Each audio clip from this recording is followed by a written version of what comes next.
liberty, and justice for all. Am I standing? Okay.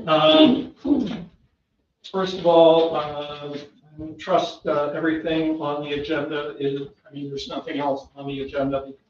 We need to keep it clean. Selectmen's announcements.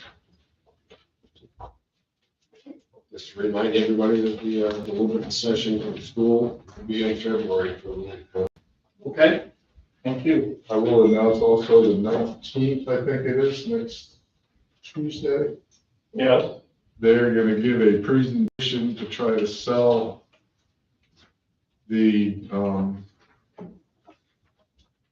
vocational project that they're worth the $20 million. School district, yes. I think that's, wait a second, 6 p.m. the library. Is that Monday? On the 19th, it's a Tuesday. Tuesday.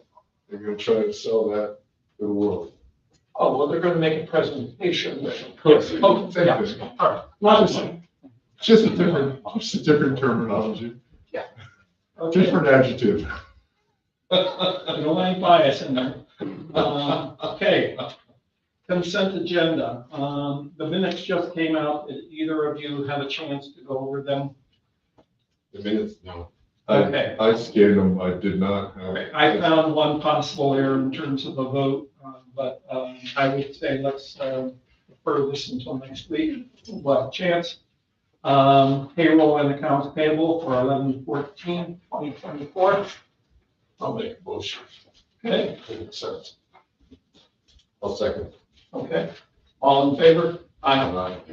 And that is only for the payroll and accounts payable. Okay, thank you.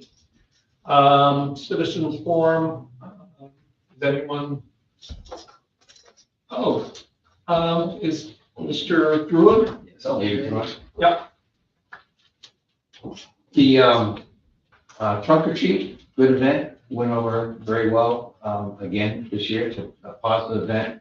The Rams handle the parking, but we've been discussing it since, and it would be nice if before the next event is approved, that there be a discussion about the lighting and traffic control. Wellington Road is very dark. We've talked before about getting some temporary lighting onto the road. You've got a bunch of little kids and dressed up that the traffic is backed up almost to Swan Point Road. So you've got families walking down. It's not well lit. There's two-way traffic. There should be some consideration of maybe limiting the two-way traffic to one. Some temporary lighting, maybe from the fire and or highway. We had one light at the end, but we've been very lucky. I don't think we should curtail the event at all, but we've been very lucky that no one's got. It's a concern of ours. I mean, we would feel very bad if something were to happen on our watch, and we want to continue to support this, but we brought it up in the past, and our feelings has not been addressed enough. So, if it could be noted in the file for the next application, that could be really discussed up front. So, thank you. Thank you. Oh, I'm sorry, Mr. Whitney? And Whitney, still Butterfield Road. And I'll be fine if this moves into the joint session afterwards. The most confusing moment of last week's discussion was Kilowatt. And my understanding last week was that there was going to be a meeting early this week to figure out what that detail was going to be and how it was going to transfer into the budget. And I looked at the page of changes that we got, and there was nothing there about it. Does that just mean we're still looking into it, or that it was just an oversight? Yeah, I haven't been able to meet up with Mike yet. Okay. Thank you. Okay, citizens forum is done. Thank you. Okay, old business, ARPA. So before the meeting, we were having a discussion on the server. Anyway, the question was, should we do solid state? You haven't really had a clear answer that I'm comfortable with. I hear that, so I'd like to go in tomorrow and talk to, Greg, thank you. And, also with, some research, Tom has done, did he give you the notes in the sheet? Not yet, Okay, I got a scribble here, but I'll. yeah, that's I'll- okay, and then maybe we can have a session with them and figure out, and then get a real cost of a solid state, because we never got an answer on that. I didn't ask. Well, they never gave us one, so, yeah, okay, all right. So, significantly more expensive can be anything from Yeah, it was, there were. other- 5,000 to other 100,000, reasons so, why. yeah, okay. All right, so I'd like to defer that. Is there anything else on ARPA? We talked about the toilets. I would, we'll probably have a 5-minute break today during the session. I would recommend that people go look at the toilets in this building. But they've been scratched and they're almost impossible to clean properly. And I would like to put them on the ARPA. For that, we have a quote, and it would be installed by the building maintenance guy. So anyway, it's basically a 2189, and I think it's clearly warranted for ARPA. But I would like to put that on the list, and maybe if you want me to roll it over. Yeah, was it? 200. Yet? Sorry, We did stuff in the bathrooms already, it was automatic things. yeah, We haven't Okay, no, installed.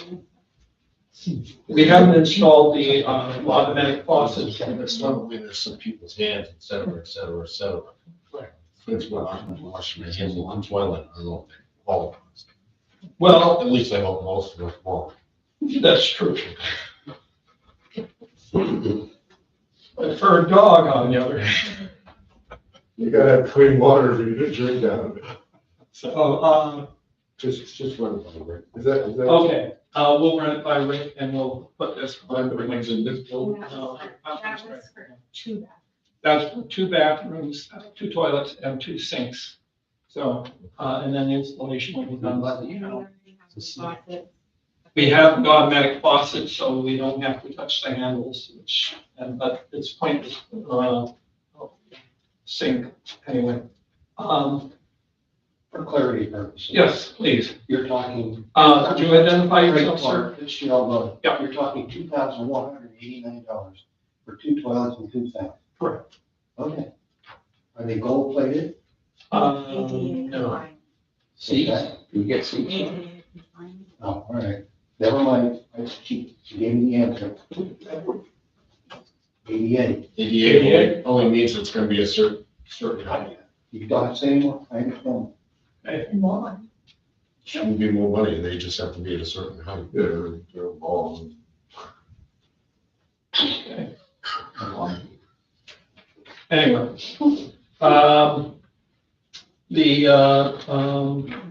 so we'll put this on for next week. So next item, I'm sorry, we're gonna put my agenda.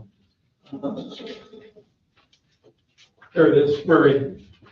We have new business, we have intent to cut, map 1, lot 5, and 5-1. So here it is here. Have a cut notice.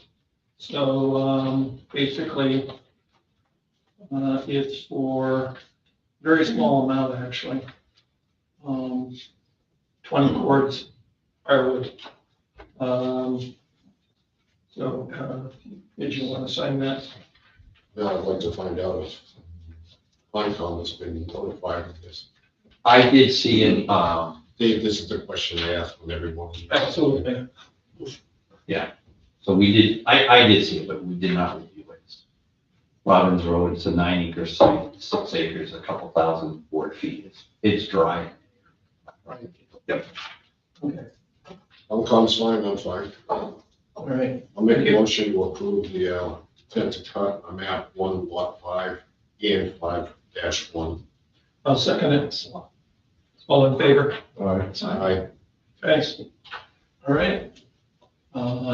Gentlemen, ladies, come on down. Using that for hot. Yeah. Well, that'll be a hot seat.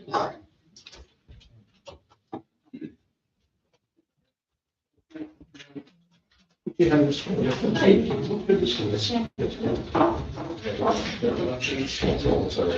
tonight's session, everyone have an agenda? They were in the back. Yeah, so 17. Yeah, it's like I'm looking at all where You don't need to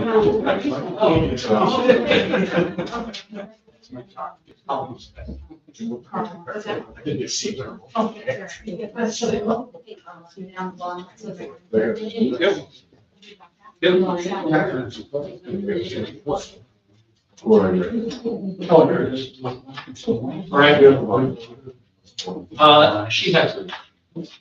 No.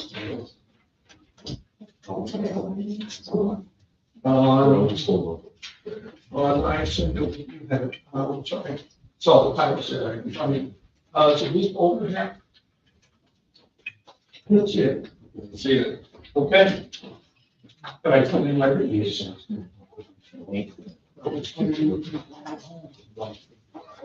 Well, are you getting? Anyway, all right, first is town clerk. Thank you. And do you wanna, what page and number? Just take that. 1, 2, 8, 1, 2. Okay.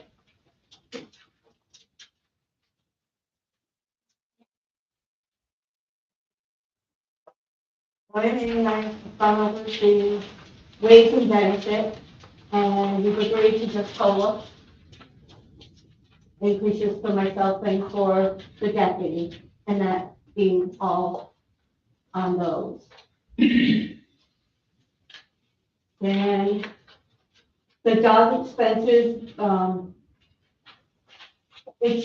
dogs are getting better and cleaning it up. But I'm seeing that the $3,200 that I had there, originally that is a good amount for that. Seems how I have to send out notifications, in the first few months of the year, which I did not do last year this year because of all the elections. The certificates and fees, I'm looking to lower that by $1,000. When I printed my budget out for that, it looks like I did not need as much. $7,000 was a little more than what I need for the certificate. Advertising, we're gonna go down to $100 because in the time I've been here, we've never used that. So it's just like a little cushion there for anything that goes over too much, which we haven't really had. Dues and subscriptions. We're gonna cut that back to $20 because that's what my dues are. I don't know what the other $80 in that line was for. I haven't used it and I have absolutely no idea what it's for. I don't know whether there's things she had going on. The contracted services, which would include the excess copying on the copy machine as well as just shredding. I'm looking to up that $200 due to the shredding prices going up. What we had for this year was $230, but we didn't have that much. They didn't take that much away to shred. Because they had to cancel and reschedule. We lost a lot of people that had things that they were going to put in shredding. So that didn't get shredded, and I foresee that this coming year, when we put out the notification that it's going to be for shredding again, I foresee we're going to have a lot more. Just because we'll have everything didn't get to me last time. I'm sorry, that was under contracted services. Contracted service. Okay, I see it the same, like I said, it's going up. It is. Yeah. 300 to 500. Oh, okay.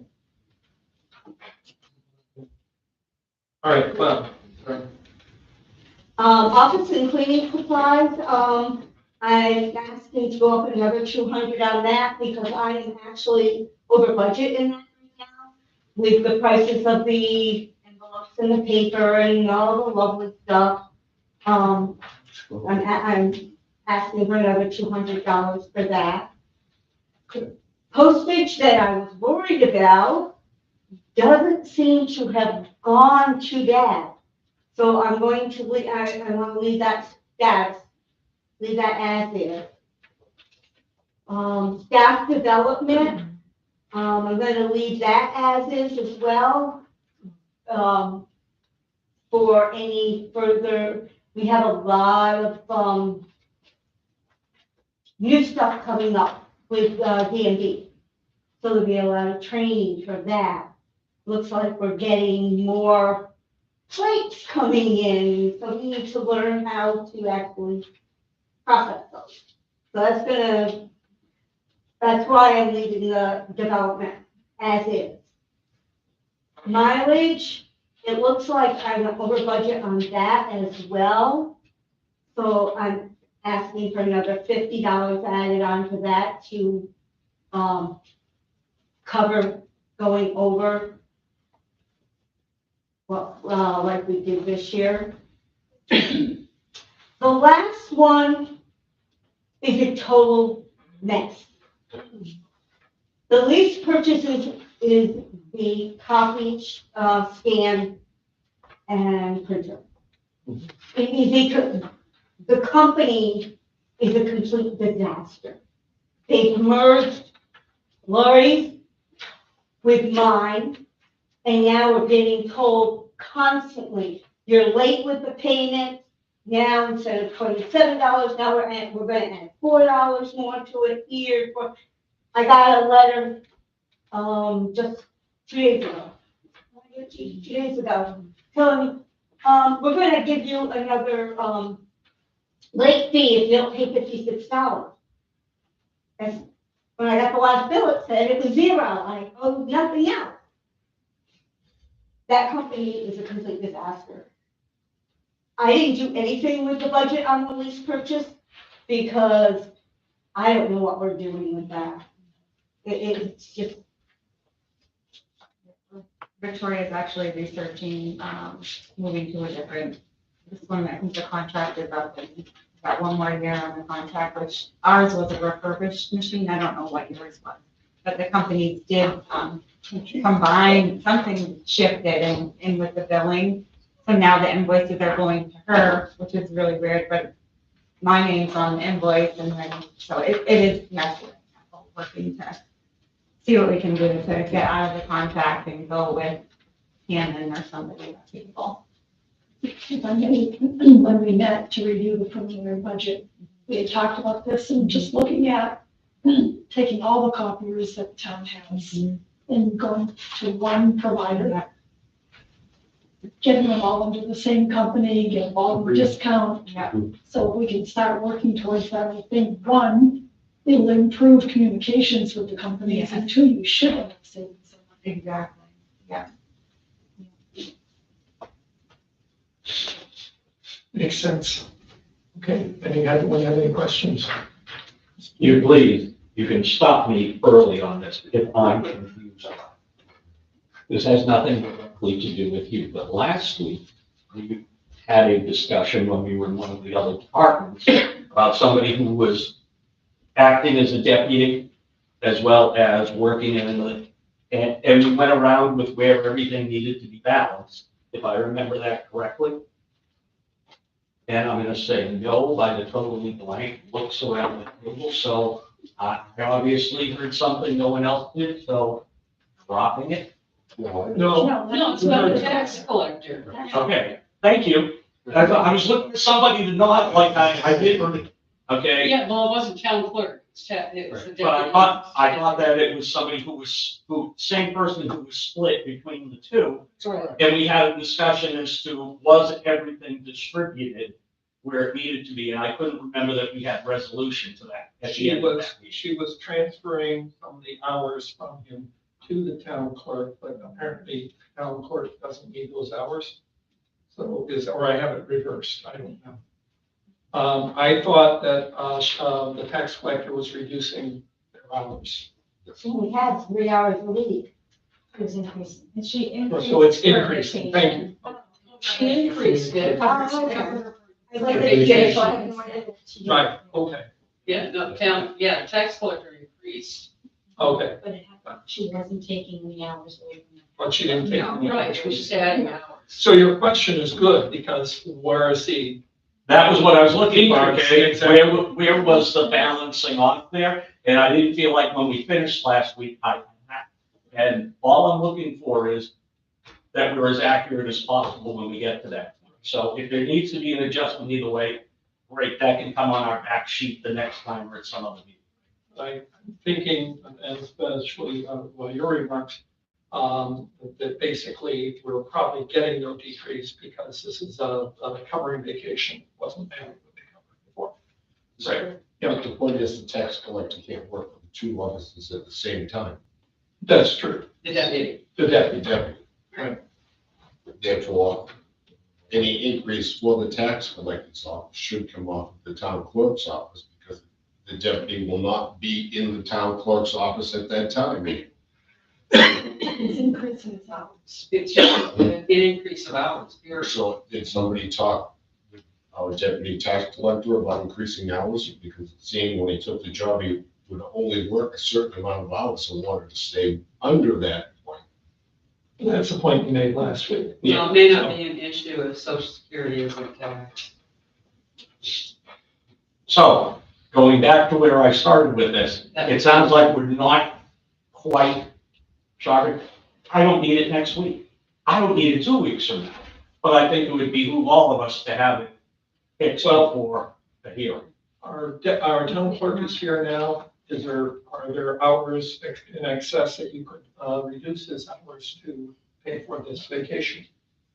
Yeah, like, he doesn't have to come in on Wednesday. He sits there and twiddles his thumbs most Wednesday, but that's only 2 That hours. means that Thank you. take those hours away from the town clerk.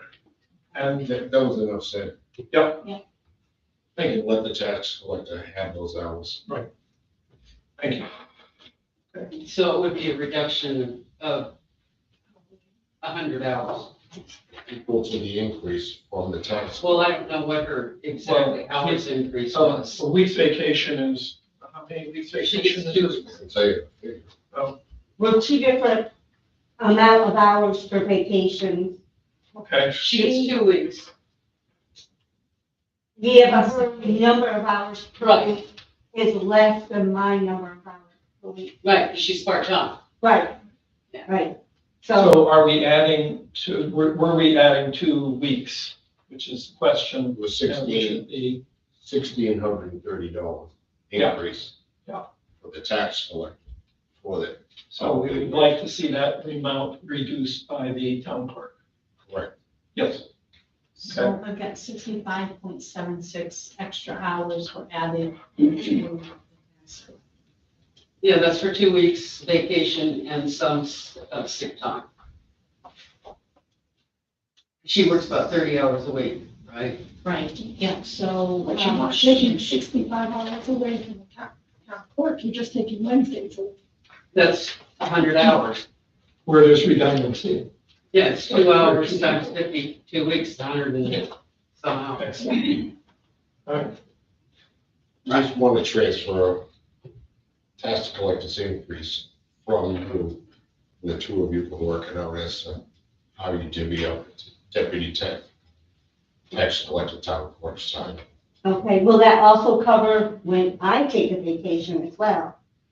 well, That I would assume would be in your budget already.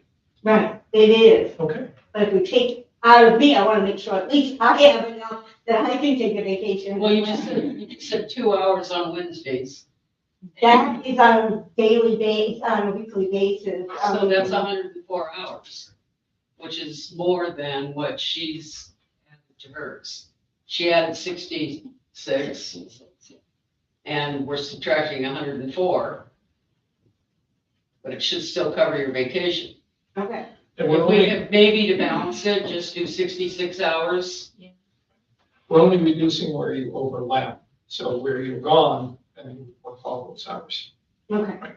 Thank you. So whatever 65 something hours is. Plus taxes. All right, so are we done? That, More questions? Do you have any questions for me? I don't think so, that, my biggest concern was the copy machine, but we've already. Okay, great. Tina, did you? So can we go back Working to, on it. can we go back to office and cleaning supplies? Because you mentioned you were under budget, over budget already.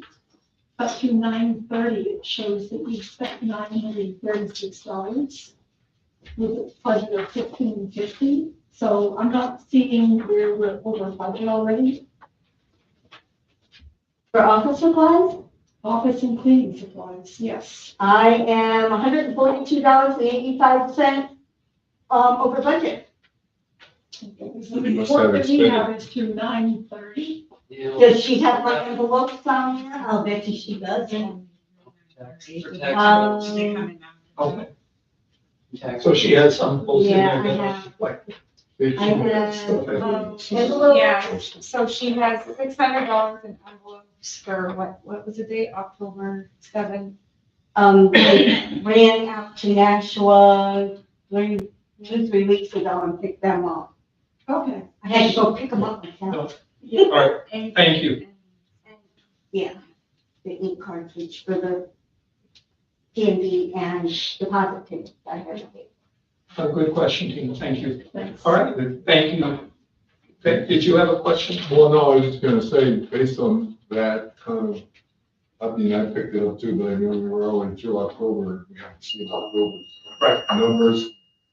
Maybe Lori, when you can, I know you're working on it, I'm sure, bring this up to a 12, spend to date through October, Once I get. once you get it done. No, once I get the bank statement, I can do that. Okay. As of today. Because that would just kind of take that kind of question out of the next time. Thank you. All right, okay, next is, election supervisor, the checklist, and, that's page 2.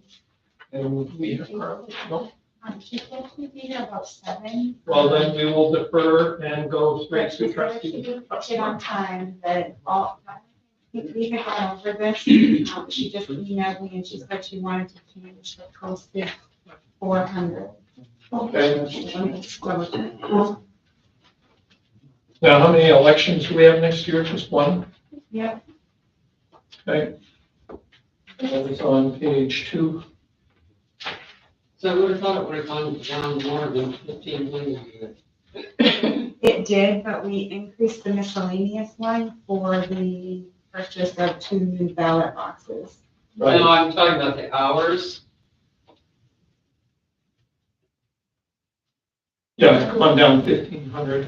We thought more because we had, 4 elections this year. I know the supervisors have to do, certain checklists Yeah, and they all may that have stuff. purge or something, I don't know. Okay. They might just put in a checklist Okay, again. where's the machines? They did it last They're year. in All right, well, let's not spend any more time. She's going to come here later. We can just defer this and move on. And we'll get some answers. Oh, all right, sorry. All right. I think, So, do we have trustees of the trust fund, page 5? Anyone here for them? Yes, Mr. Clark. Walk. You can go to the warm seat that has been warmed up for you. Thank you. Thank you. You too, thank you. Good night. Good night. This will be a twofer for me. All right.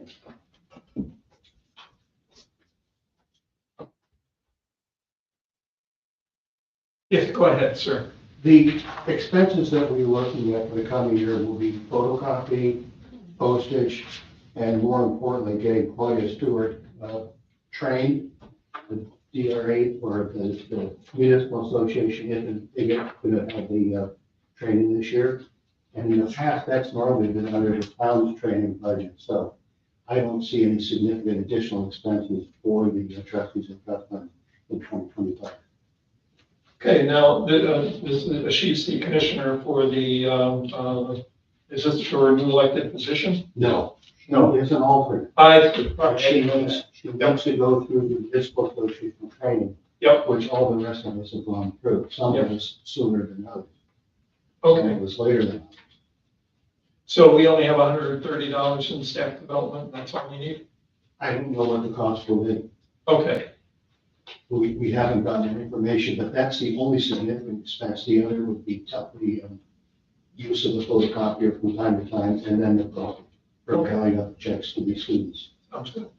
And so if we can inquire into, you don't have to do it, we can do it here, the training for her, we'll find the cost for that, and adjust it as needed.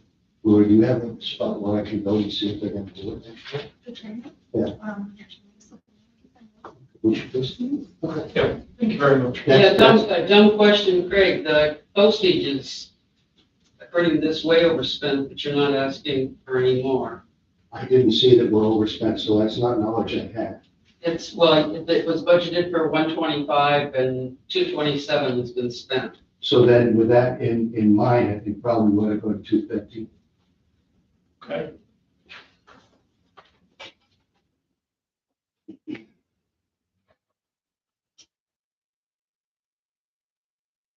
For the-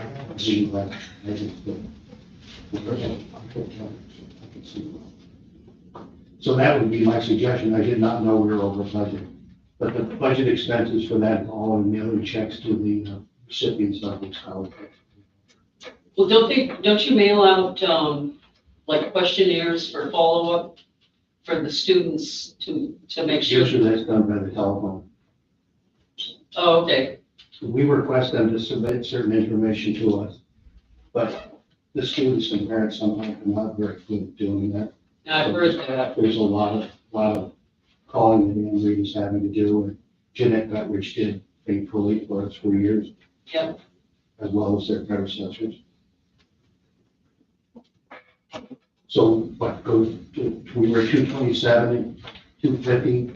I did look up to see if there are any postal increases in the wind right now. And DeJoy said nothing in January, but I suspect that June will be an increase, 2 to 3 cents a letter. Okay, So I don't know if 250 will be enough to cover it, to be honest.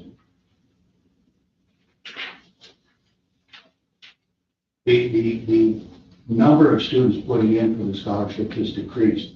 So actually, in many ways, we've increased the amount of money we're going, but my kids are just not going to college like they used to. So that's my statement. Can you do, both schools on the, scholarship?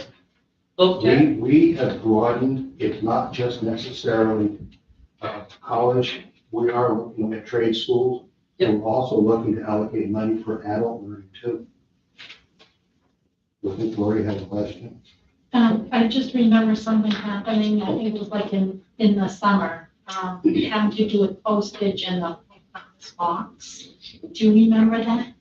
The post office box rent, Yes. I paid to get it out of the way because the year before, it had not been paid and they were taken away from us. And then, so the paperwork was submitted to Carla, she paid it directly to the post office. As well as me paying for it, so you got your check back and you paid me for the box. All right, so I think I need to do a journal entry, so that expense is gonna come down by a, Oh, okay. because, So that covers the post office box. What had happened the year before is the bill had never been paid for the rent of the post office. Somehow it got waylaid either here in the office or I wasn't doing the post office right at that point in time, so I don't know what happened there. But they gave us a final notice, and I went and I paid for it with my insurance. I took care of it the year before. This year, we had the town had the invoice as well as was in the box, so I just paid it. Then I found out the Carl had the check. So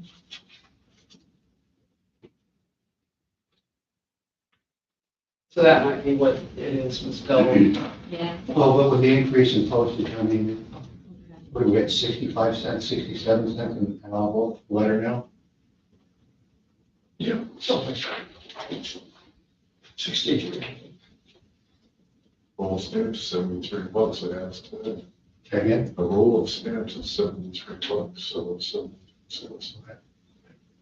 So, yeah, so you do need to do an increase, then probably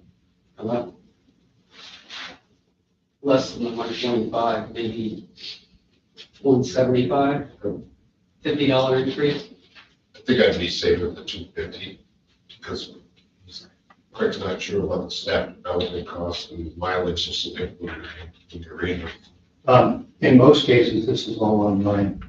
Well, they should. They stopped doing the in-person training. They charge us to go online, view it. Yeah. There is a cost involved with it. Yeah, no, the 130 is still in here, it's just for the postage line. Yeah. So I know. increasing that to 175 is probably, will cover the box and postage. Yeah, the box is going up too. So. So it's plus 50. Postage, Sounds good. So that's over 175. yeah.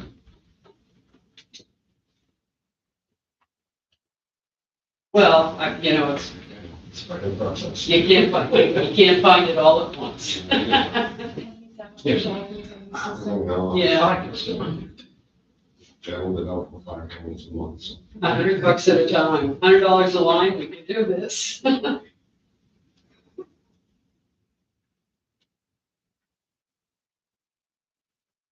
Are you done, trustee? Pardon? For travel purposes, are you doing that? Say again? Are you doing patriotic purposes? That's exactly the reason why I'm sitting here. That's why things are getting cheaper everything. All right. That's why they're scheduled Page 17. 17. Thank you. I wrote them all down, and we probably should do that next week. Well, to you.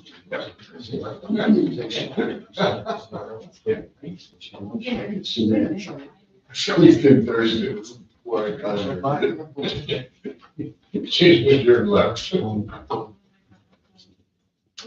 right, page 17, patriotic purposes. Most of this money was spent in the buying of flags for the veterans cemeteries. And I'd like to propose at some point, maybe not this year, but actually put this in as a cemetery expense, because that's what I think it really belongs.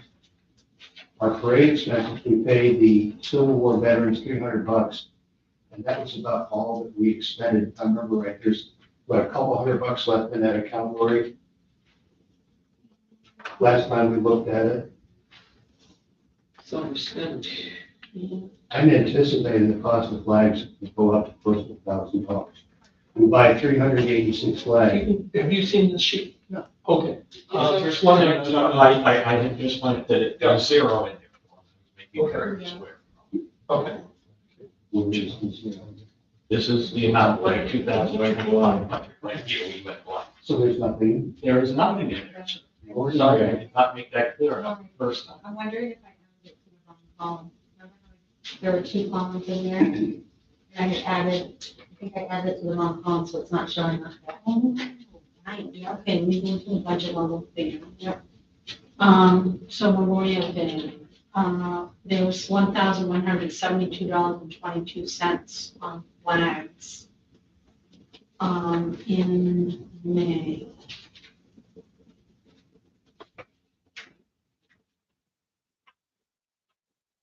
So it's actually for, Quite a bit. what's that? For 2025. That doesn't sound right, Lori.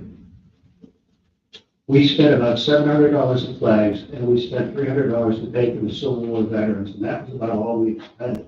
I don't think it was lucky drugs. So the pivot phones were 100.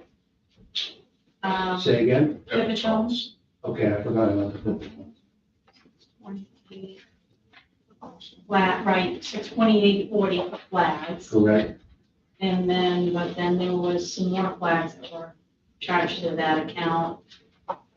Not that I know. Favorite account, that must be all our flags that we get every year. Those are not flags that are part of what we do. That's usually to DPW under town buildings. My kid said he didn't believe it should go under town buildings. Well, I know that's They, where. we're talking about the flags from the flagpole. Yeah, that's where, that's why we're over. Right. Yeah. So that's the money that was spent on And Because you had an expenditure in April, 628 back. Right, that was the purchase of flags for the grade. And then in May, you had 2572, so that's where you're filing up. 2572. That's how much I was saying before. In May, that was an excellent. It doesn't itemize it, but I that's the don't know what total. I don't see the 2572 here. What I'm looking. You don't, because I have the monthly report. yeah, 117222 is the flags. That sounds about right. And then 300 for the bombs reenactment, and then 100 for the baton. So the 1172 should go to town buildings Well, it used to. or highway. This has been a night of discussion, and at one point, Michael was paying for the flags at the cemetery, and he put a stop to that. So we, the veterans, the RVA, which I'm still the president, we purchased the flags and then turned the chit into the town to be reimbursed for that purchase. So it's not like you conflated two different things together. All of the flags are in this budget. The flags on the flagpoles, then that's not enough. If you're gonna put them in patriotic purposes. it. It's We like need you don't to have increase to- the line $5,000, so it's not a highway. Yeah. Okay, Well, they weren't in highway, they were in town buildings. well, Mike's highway department. Yeah.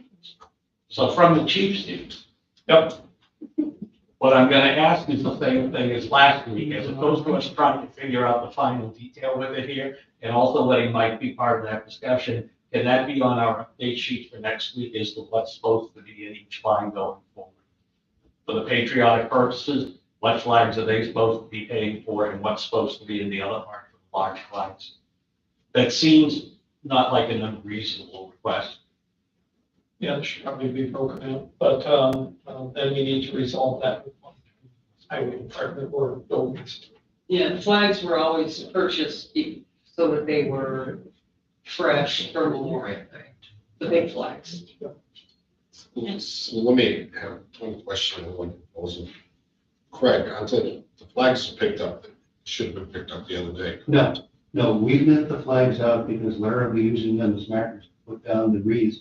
And we do the wreaths across America in December. Understood. So They're not. we agreed with Larry that that made sense, that they didn't have to go and individually figure out which was in the Veterans Parade or not. So we leave the flags and we'll pick them up most probably before Christmas. So the flags are not reused anymore. No, they're, in fact, this batch we got was from a reputable company. They're really not very good. The Staples holding the flags to the dowels, it's just not good, and I'm gonna complain to them next time we buy flags. I will not be the president next year, but I will make sure this gets done. So the flags are not reusable. No, they're taken and burned. Next year, I'll take some of the flags that you don't use, my own use, if you don't mind. These are just small flags, remember. I know. I've got some flags I should give you that were part of an earlier purchase, and I won't even go into that story. Just rather than burn them, I think they do have some use to be continued. The other thing is, as far as the flags for both the town and cemeteries, we should probably take the flag cost out of the Memorial Day fund and just put it in a flag line item. I'd like to see. It's confusing. This has been an ongoing problem for how many years? I don't know. Yeah. It just continues and continues. If we don't, we can take the money out of the Memorial Day fund for the flags, take that out. So they're not billed. It looks like they've been, you're overspent right now by No, we're not. $1,001. No, we're not, because what you've done is you put, What I'm showing here is you're overspent by right, but $1,001. what you've done is you put the major flags in with the, and that's how we went over budget. Correct. So what we should do is have our own flag budget within the patriotic purposes. Take whatever monies that we put into town buildings for flags, take that out of town buildings and put it into the flag budget, plus 350 flags, you say, 386, if I remember correctly. that costs. We should put it all together and separate it and put that under patriotic. This way Mike's not gonna be upset about having to pay for all the flags. Yeah, You're not because gonna those be upset flags by are you being charged and going over budget. $600-700. Whatever it is, we've gotta get it together and Yeah, for the big separate. flags, yeah. Yeah, they get beat up. And Mike had said that he didn't use the budget for the flags. He never budgeted that in buildings. He always paid for it, but he never budgeted. Well, we need a budget and put monies in there. All right, I'll create a new account. Well, I'm estimating $1,000 for the cemetery flags, because they were 680 this year, and they went up $300 from the year before. So, and we're only buying, by the way, American flags, we're not buying Chinese imports. And I they have to trust the company that what they're telling me is true. Allegiance, What's that? allegiance. Mike Gusby was very particular with what flags we bought every single year. Very particular. $300 for the, if we have them next year, that would be for the Civil War reenactors. And then it was $100 for the Pithatones. And that was essentially all we spent for Memorial. So $400, Yeah. we should put in more of it. I would hope that we would put more in there, because I'm gonna try and involve the Chamber of Commerce. The RVA is in deep doo-doo. Right now, no one wants to take over as the chairperson or the commander of the RVA. Everybody's burned out, and on WMUR the other night, I don't know if you saw it, but there was a story from the Legion, and and they were saying that they can't get people to join anymore. And the essence is that most of the young veterans have too much on their plate, and they just don't see a benefit in participating in these veterans groups, the Legion or the other ones that are around, the AMVETS and others. And that's exactly what we're seeing. We can't get new veterans or younger veterans to participate. They've got too much on their plate. So we're all Vietnam era veterans except for soldiers. They're Iraq War, I guess, or Lebanese War. But everybody else is a Vietnam era veteran or a Vietnam. I'm a Vietnam era, not a Vietnam veteran. So Jim Ledger is trying to entice more people, but he got 3 people to join. They didn't come to the Veterans Day ceremony. So I don't know what we're gonna do. It's not just veterans, it's all. No, I understand. Organizations, yes. Churches are having the same problem. Hudson UCC Church just folded. Hudson. So, any other questions about patriotic purposes? Yes, What about the flag holders that go on the graves? we need to buy more of those too. So The should- Bob Knight has found zinc ones, which are about $20 a piece, if I remember correctly. But we can't predict how many veterans are gonna die in a year. I suggested to Bob buy 3 of them, and then we'll put them in the patriotic purpose, but he hasn't done that. They're only $20 a piece of the zinc. The zinc ones, yeah. The plastic ones are pure crap.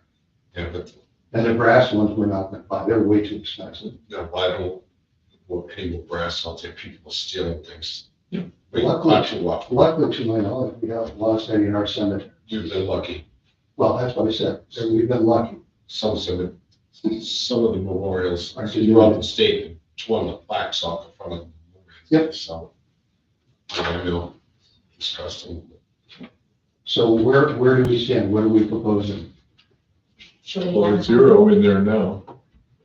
I think we ought to find out what we spent for the flags this year, address that figure appropriately, put it in the flag line under patriotic purposes.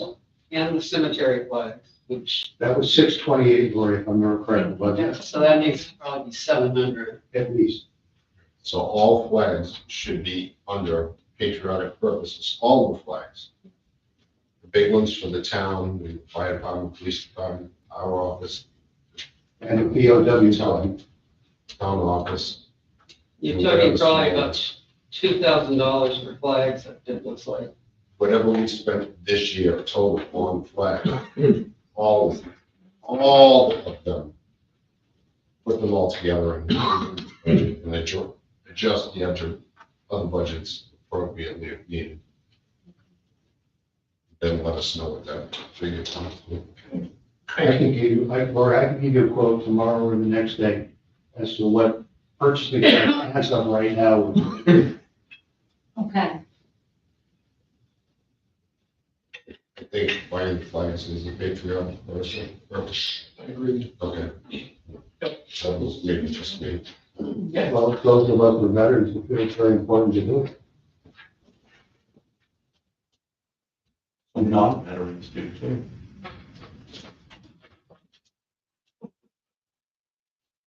Thank you, Craig. Thank you. That's Captain Clark. Um, USAR. ZBA, Thank you, board. Thank you. is anyone here from the ZBA? I'm just gonna. Thank you. We run it anyway.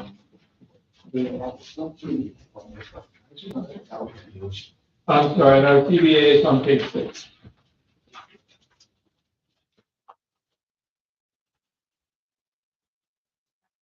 Because I stayed flat, the only line, the increase was our hourly wages, $5,000, and that's for the hiring of the new CDA clerk.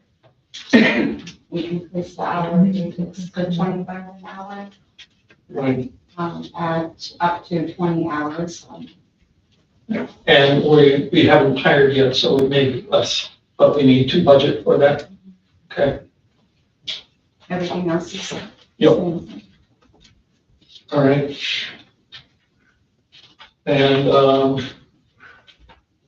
right, any questions?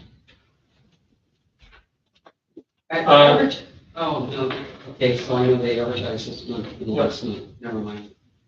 We do have 2 candidates, and I would like to, well, if it's agreeable, to do a quick non-public, and then make a decision on that.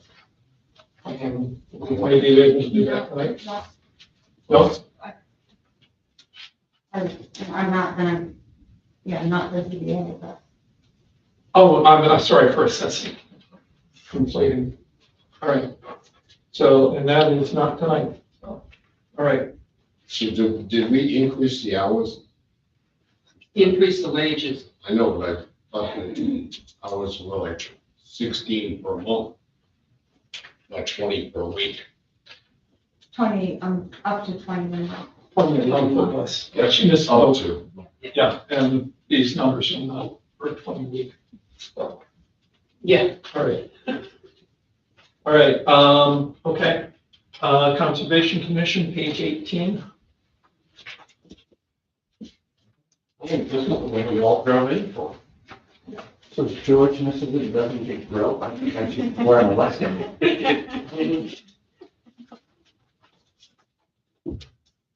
You love it. Thanks. So we're flat from last year. The property maintenance line item last year, if you remember, we bumped it to $2,500. We had started asking for $5. That was to cover mowing and plowing.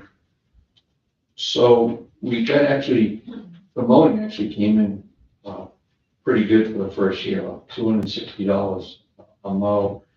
And we actually mowed 4 times this year, so it's about 1,040. The first mow was a freebie because it was a demonstration to the mowing company. And then, so that's going to leave us about $1,450 roughly for plowing, which we don't know what that, we didn't do any plowing last year actually. We got our budget's too late to get someone to service. So the mowing part worked out. We're hopeful that the plowing part worked out, will work out. So we we did bump the dues and subscriptions. We had some increases. We're at 710 from 540. The NHACC, which is the Conservation Association, is 350. That's a statewide association. This Similac, which is the Kentucky River membership, where part of that is where the headwaters of Kentucky River is 260. We are also, That's the middle river, right? no, No. it's from Lake The what? Kentucky. Okay, gotcha, okay. Yeah, different watersheds. Sorry, I'm thinking of Connecticut. And then the Air Center, we belong to that for $75, and then we also belong to the soil scientist, $25. The staff development, that's usually our annual conference in Concord or in Pembroke. That's dropped off over the past years. Not everyone goes, but we had one person go this year with some scheduling conflicts.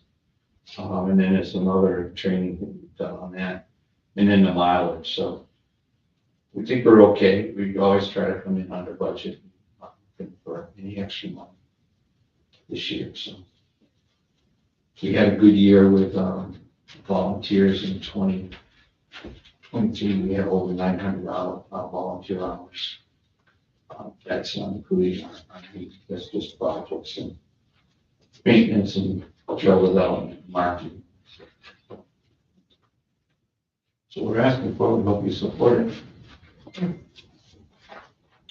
We're just looking at how much under we're showing on the property. I'm just wondering if there's any room to come down any. We haven't done half the work. We didn't have any winter expense last year. So. But you're anticipating when snow comes. Well, that I'm gonna have some contractor locked in. Okay. We'll work within what we have. I mean, I could see that we didn't have enough to cover all the storms. Let's just look. How many places do you want on 2,500? Well, That winter is like sea. And what about the tree? I heard you had a lot of trees down. By contractor or by volunteers? The Manifest property have that windblown damage that we had in, I think that was August. We had to use conservation funds for that. We have historically taken care of the trails ourselves. But this stuff was, 10, 12 inch diameter trees busting off, 20 feet in the air. It was pretty severe. So we had to hire someone to do that. We'd go in there and do it quick. So the other storm damage, the other trails, we took care of ourselves. So we have a chipper, and we have people that have ATVs, and then Rich's truck for some reason fits on the narrowest strip. So how he does it, but he's usually driving down the trails with the chipper. And then people donate their chainsaws. So we had a work day this past Saturday, we had 12 people out there. It was a best turn. I mean, we canceled all the June and July ones, just doing October and November. So. No mayflies. No bugs, no leaves. No kids in sports. Right. Dan? David, as was like, yeah, I know that. You have the full point. Why end now? As happy as I am to see that the hourly wages are low, significantly low. I'm out there and it's not been a backload. And hearing about all the volunteer hours. I would love to have maybe a 3-year retrospective on it, because I don't want to look at saying, well, do you really need to have an increase on that line? When in the first 9 months of the year, it was under 1,000 to spend, okay? It helps me when I see 1 year that might be an anomaly to have a little better grasp of it. If that's not gonna be too much. No, Lori May, I'm not asking you for it right now. I figured you would be. I'm just saying that it helps me before making some kind of thing, because, if it easily was 2,000 to 2,400 the other years, then great that it's a down year, but that means nothing for 25. Well, they didn't have a clerk. Yeah, we've had a little change in our clerk. Our clerk is not doing as much as they were doing before. The minute taking gender and the minutes themselves have been separated. We still have clerk duties, which are outside of. And then we have one of our volunteers who's doing the website work. So it's sometimes. So Consider it dropped. Well, not well, necessarily, no, just Lori can probably explain the numbers. because they overlap if we're there. taking the minutes out of there and putting it in your budget. Is that correct? Yep. So, and the hours. Then it needs to be like our other discussion earlier. There has to be some, And we had talked about that when we had discussed the position, how we handle it. I always felt comfortable it could be balanced out somehow. And same thing for the website, Victoria handles anything, so if anyone needs things posted, they should just send them. Yeah, it's working with, I think, Delaware. so great, thank you. So I don't know if you would take that out and move it to have a minute taker. The hourly, it fall under town office hourly employees, right, Lori? I'm sorry, was. The minute taker position. Yeah, there were another town office. Yeah. And we've only had for 2 meetings, but what do we budget? 10 hours a month? I think so. Yeah, we divided the ZBA clerk and Concom. We've had 10 and ZBA had up to 20 working. Because of the machine, so. I think it's gonna work out so far. Okay. So that's we're a month, not a week, right? 10 a month. Yes, did I say we? No. I'm going, yeah. So It's hard to change from week to month. So we're gonna work on adjusting this wage line. Do you with want us these to changes. move the wages to under town office hourly? If you've already got them under town office for the minutes, can this be reduced in Yeah. terms of the wages for Concom? Or should you just transfer from this line item to do a, Well, in terms of budgeting, if the minutes are being budgeted under town office, then you don't need the minutes under your line, which I assume this was right, just, accounted for. we'll have to remember, if things change, in the next That's 5 to true. 10 years, then you're gonna be short 10 hours a month for minute taking, which may be taken by, Right, it may go back to Concom. Okay, right, so workload change, so. I mean, it might be cleaner to leave it and transfer it, so then you show it as a minute taking expense as part of it. But it's already in the other budget. In totality, or the, Well, I'm not sure where's the clerk now, if the clerk now is still Town office. 100%. the clerk. Yeah, oh, the clerk. Yeah, the The, clerk. the Well, the clerk, clerk- the clerk is in. Yeah, the clerk needs to stay in Concom. Right, but the minute taker, The which is minutes, should take some of this, is that 100% in town office right now? You yes. want me to move it? well, it should come out of Well- Concom. It just, one at a time. But basically, we want to reduce the budget by the amount of the minute taking that's being done by the town office from Concom. Okay, and how many hours is that? It was 10 per month.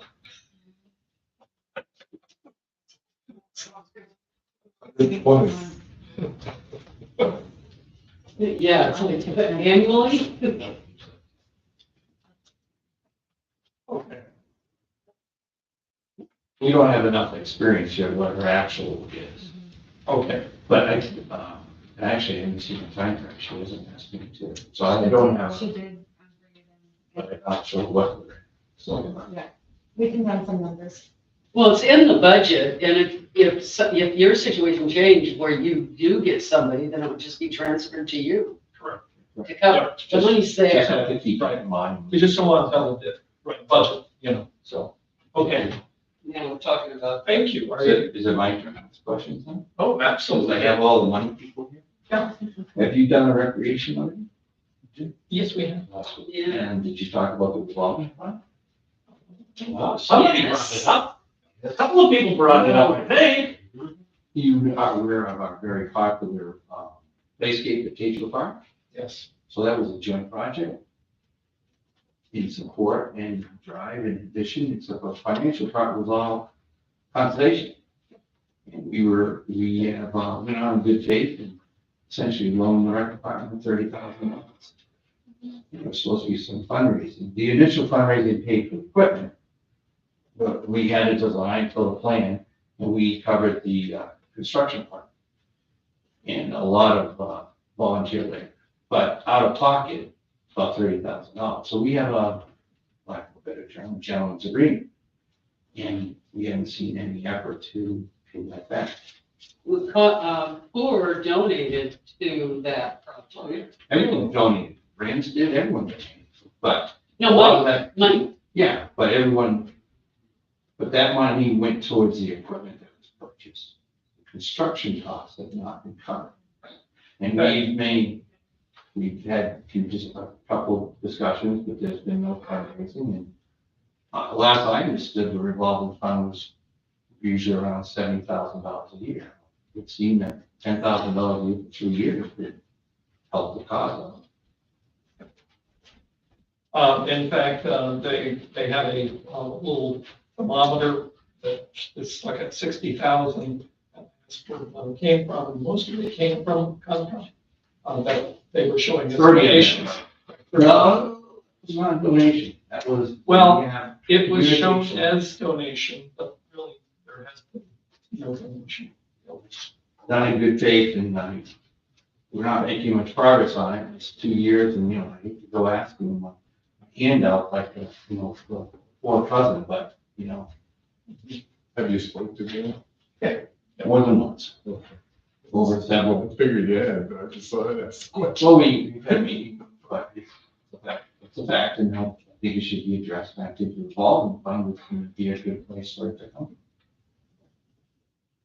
No, wait a minute, the revolving fund for the recreation department was made up of funds the parents pay for the children to be in projects. Their fees.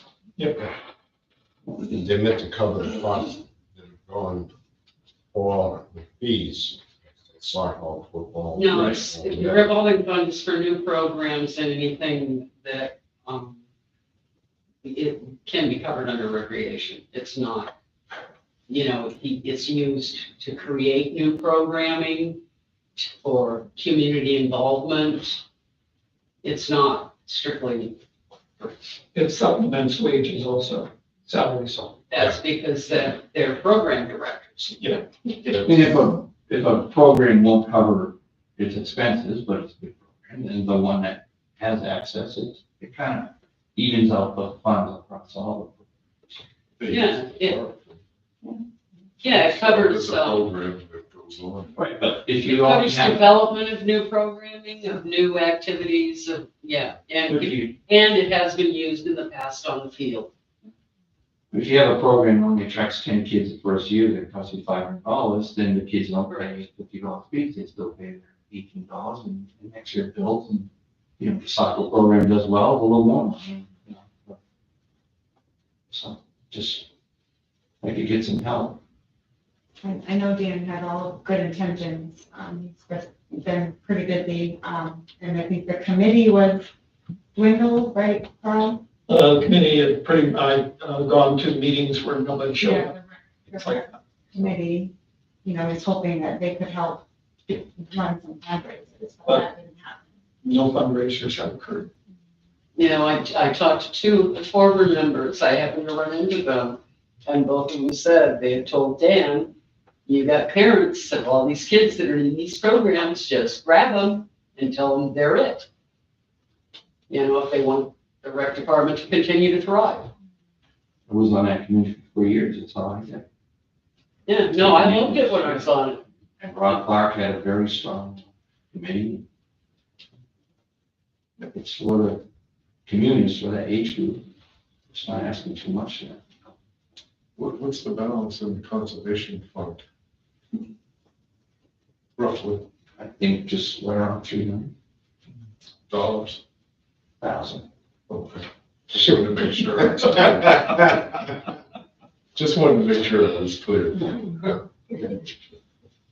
We're short, we missed collecting some, change, taxes about 3 years ago. We tried to put it with the, Richard, you're on, Richard Miller, I spent 4 to 5 days a week visiting the playscape. Anytime I go to Hannaford's or the Tractor Supply, I swing by, see, and there's always people, 2 or 3 cars frequently, a lot of trail use, which is what our motivation was in the original agreement, that those trails we've had for 20 years and it's been minimal exposure.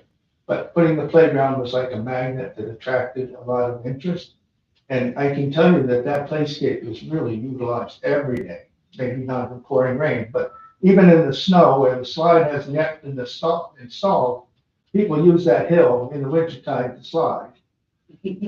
There's some hope of getting a slide, we'll see about that, but it's stored in our cabinet at the moment. But the purpose of the conservation fund for that project was to get it started. And the agreement, as David's alluded to, was mutual progress with the rec department. And we were putting the money up front to not delay the project while the fundraising occurred. And as we've already heard, there has been no fundraising. But the money was still up front, and it wasn't for the purposes of conserving the resources. It was to develop the playscape, which, as Roberta just said, the revolving fund is for developing new programs. And this is a recreational program. That side of town has a long way to go to Wilmington for just playing. And it is happening to be an effective application for recreation purposes. So we'd just like to see the funding go to the purpose. thank you. I think this needs to be addressed with the recreation department and Agreed. the committee. Yep. This whole project was supposed to go off as no cost to the town. It was through fundraising, Right. and it would be allowed on the town's property, compulsory Right. jurisdiction, but the town's property as a fundraising project. If that's not being done, sell the slide back with some of the stuff, pull it out, tell Dan, sorry. We have a filter into the project. this is just phase 1. It's really a phase And I project. think this is the last phase. We're trying to think At positive. the rate it's going, I think this is the last phase of the project. If we're still short $30,000, you say? Yeah. Then rec department ought to get in gear. See a nice pickup truck we could probably. Yeah, they could probably start. Four. Yeah. Okay, it was 3 or 4, I wasn't sure. Yeah. I think it's been all 5 and possible. Mr. Miller, you have one last comment? Well, I do, you just mentioned the phase and the fact that the project seemed to have come to a screeching halt. But as I had this discussion with Dan just the other day, that phase 2 was intended to have a pavilion similar to what we have in the open area. And there's a part of the playscape that's been prepped for that. There's a pad already ready to go. So it needs a slab and an erection of that pavilion. That could be a vehicle to start a separate fundraising. Even to finish the project would be a fundraising for a new project. The rest of it's already there. And I think that's an opportunity to reinvigorate the effort rather than drop it. And it is welcome, and everybody I've talked to there thinks that's a terrific expansion of the idea. And I think the one in Wilmington went up over a weekend with largely volunteer. So it'd be for the cost of materials, we could really get this whole project back on track. Thank you. $30,000 in the hole right now. Right. Behind the 8 ball. I think we should address the situation at hand first. Right. Thank you. Thank you. Okay, we have, police department. You want to take a short break right now? Oh, I'm sorry. Do you have someone? Oh, Carla, yes, you're here. Should for me? Yes. Thank you. Election supervisor, double check this.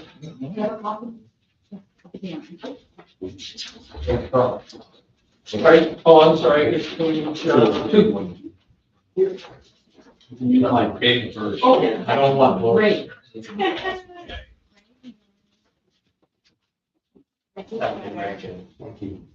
you.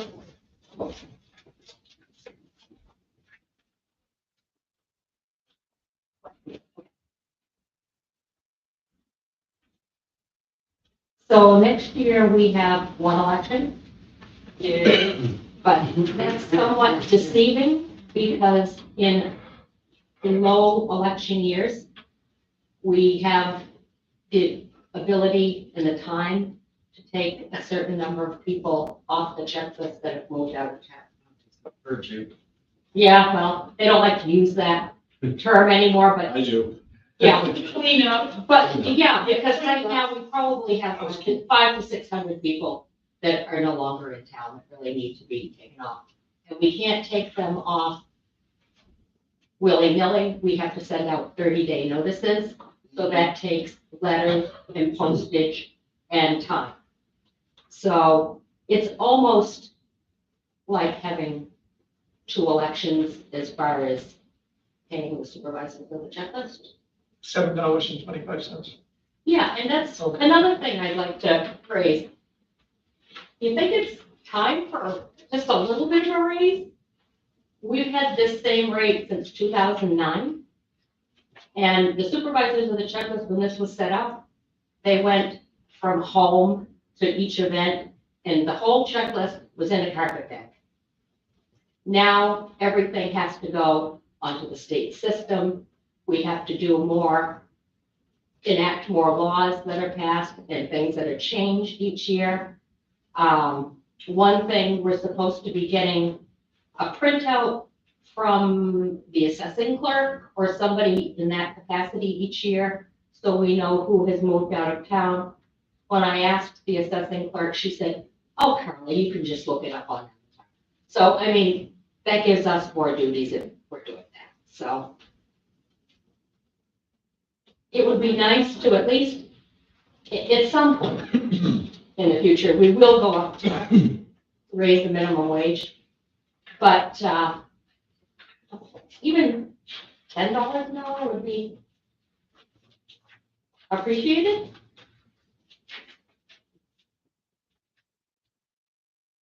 Since everybody's silent, I can't believe, it's like, I can't believe that it's that low. So, if you calculated Should we that, get twice as much as the raise we get from selectmen each year? Yeah, 3 times. 3 times. Well, there's actually paperwork on how this salary was determined. You laughed, you read it. I don't even know what it was determined. And I can't, It was determined on how many hours a week, and it was set no, what year? on 1998. Could you just suggest Carl Woodard. a dollar amount to well, plug into that $10. line? I mean, how many hours? whatever the hours are, just kind of come up with a number that well, plug in. I think it makes sense. I mean, we're looking at a $440,000 wage and benefit line. right, We and can then- afford a few extra bucks for a week. so maybe up to 2,000. Well, whatever you think it makes sense. I can't pick it for you, so. I'm thinking 2,000, if we were raised to $10 an hour would be sufficient. Well, it So- So could- that's at Are you talking- 25%, that'd only be $5,000. No, the question is, how many hours are you suggesting to work right now? Is that I'm not- 200? I'm not really sure. well, you got a $1,500 decrease in that line currently. Right. And so at $4,000 from last year's budget, Yeah, so. what would you add to that? Well, Because you're saying a to the couple of- 2,500? Yeah, Because I think we could do it for 2,500 with the $10 an hour. well then, that's why I'm asking, Yeah, is that the number? I'm pretty sure we could do it. So why don't we adjust your salary Okay, for the new budget season, Okay. $10 per hour? thank you. And We will have no change in this budget, but understand that. There's one other thing in the budget for next year, postage, because we have to send the letters out. So I would think about $400 if we're sending out approximately 500 30-day letters. Could tell the post office we won't think it's more. Oh. Can you hold on just a Yeah, second, yeah. folks? So, And postage, it was to drop it to 100, taking away 900 on the postage line. The right, postage line is one, 2140-003 5630-000. so I think that would be 400, so that would be, Instead of one. right. Okay. Can I just ask you one question? It's a little tentative on topic, but, not for the checklist. Wait, It's called justification. you're justifying the checklist. Justification of the checklist. When you take them up, can you take them up after having not voted for X amount of years? Right. Right. Or if we get notice through sale of property that they are no longer in town, but they still have to get a 30-day letter, even though we have that. Yeah. Well, they could have moved from a home they sold into a rental. Yeah, Or right. with somebody Right. else, would still be within. Or town. the opposite. But they could still be in town. Right. But But how many years do they have to have not voted before you can take them off, before you can justify them? it's 4 years. 4 years. Thank you. That was. Yeah. Okay. But we can take them off if we have information that they're no longer here. Solid knowledge. Right. You had brought scones, you could have gotten $12 an hour. Do you? Are the voting machines in here? Yeah, that's the 8,500 and miscellaneous, I think. Yes. Like, sure, just want to confirm. 7, that is for the 2 voting machines. The state is paying for one machine. Well, Well, that's why there's only 7. right. Because there's 7,000 each, Right. but This, we're still waiting from the state and the feds to discuss what the guidelines are for the machines. What machines we're getting. And whether the machine is qualified and fits the guideline. Well, one does, and the other one is in the process. So I've been dragging my feet, frankly, until Shana. And until we know that only one is gonna meet the specifications, we don't have any choice between one or the other. The other might be better, I'm not sure.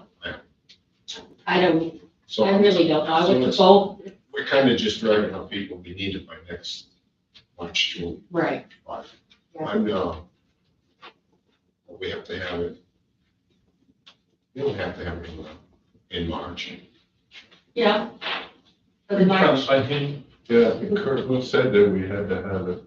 We were gonna, they were hoping to have, if I remember correctly, Bob, when we talked about that before, that they were hoping to have the other one qualified before March. Yeah. So, The thing was, that the state was waiting for the guidelines from the federal government to see if the other machine was qualified or not. So if we go out and buy the machine that's not qualified. Yeah. the State, and we still have the old machines. So, I mean, we can, we're supposed to get rid of them by Right. next year. Yeah, that's a requirement, isn't It's supposed to it? be. Yeah. yeah. Must is a big word. Okay. So, Just like qualified and unqualified are big words. Did I hear somebody clearly say that we must have the new ballot boxes for the town elections this upcoming March? Must, or is it strongly recommended? Strongly required. Well, no, Bob, you're killing me here, because that's exactly what I'm, you'd think if it's strongly required for the 80% of municipalities in this town that vote in this state that vote in March, that knowing whether there was one option and one option only, or a second option, it would be incumbent They that, would have made the choice easier. Well, I know I've heard you go on about this more than once or twice over the past 12 months. Because I've actually studied both of these machines and specifications for them. Well, how is it that they can mandate that we must, if they have not approved or disproved option two? It's like swing walk, can't let go before you grab up. Just going by the state's recommendation, yeah, you must do it by March of Okay, this is 25. not And Chicago. we'll let you know sometime if this machine qualifies or not. We can just pay count, like, couple. Yeah, you know, I don't think so. Well, at least for, It's just a thought. at least for a, town election, it won't be as bad. We won't have as many voters. and let's make sure we have the human being supper during, because that always moves things along very quickly. You could also hand count them by pushing them through the old machines. Well, that's true. They just turn them in for hand count, you pump them into the machine later. Thank you, Carla. Thank you. Okay. Could we take a 5-minute recess? You can take a photo if you want. No. Um, When we come back, can we go back to the conversation on the Concom revolving? I think I have an answer. Oh, right. Okay, you're my hero. Question?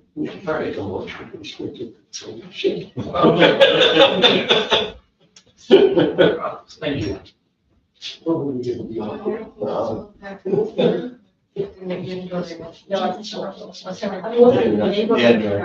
What? I'm living in the neighborhood. Are you? Where you living? Oh, I'm on vacation. Wow. Yeah. You went to Woodbound for vacation? You and Yeah, I'm in Full Streets. Oh, yeah. Deliberative session. Yes, we do. Can't believe, yeah, I've been looking at how my January started. Let's try the toilets one Later, later. February. Clean We them? have like one. No, they're disgusting here. Oh. They clean them, but I can't, you gotta look at them to understand. People. the You one can that- lose your team, they did, somebody in the division. And you. In the same vision. Every time. Every time? Is it so weak? Great New England Conference, the one that has Salt Bay and, Riviera and all of them. Great Northeast. Yeah. Little East. No, it's okay. I know you only see the sign, so.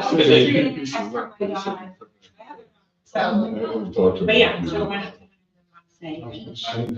Play it, Yeah. not exactly tall. Yeah, yeah. But he said it was multiple votes. Yeah, we see that was manageable. Okay, you can make it to their gym in just about an hour on the time. You got it. Okay, all right. Should just take every unless you're having a dump truck. Yeah, you gotta put it all in one building. Yeah, yeah. I will give the town drive till we got it. Having I fun? hope They they said said you have have a to great go through it. decent, decent meeting on Monday. Yeah, it's fun.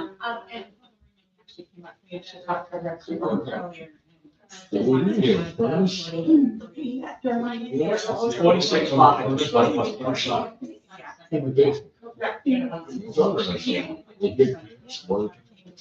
Was it afterwards we got, because I know it was 46.5.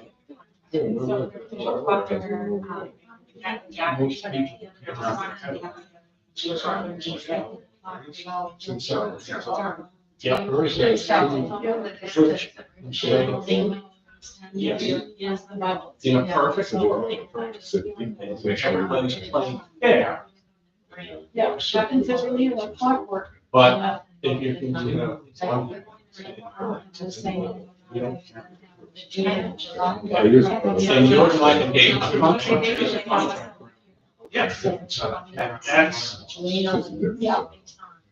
then if you're saying you're doing your town, why are you asking It's okay. So it doesn't mix. Yep. Yeah, so That's problematic. the same. I guess I'm So I don't need details. Young people, I mean, we have budget like that for so many. we have young people, it's like. That's the word. It's not like it's just a walk to the. They have a back.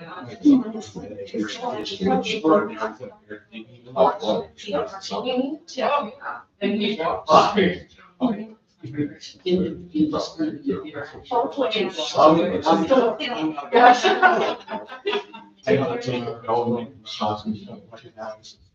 And all I ask when I go to Well, remember, I got a bunch of goals out. This is not sharing. Quiet down, Jimmy, Jimmy. plenty of. You don't make the entire monthly quota, like doing a change in your. So.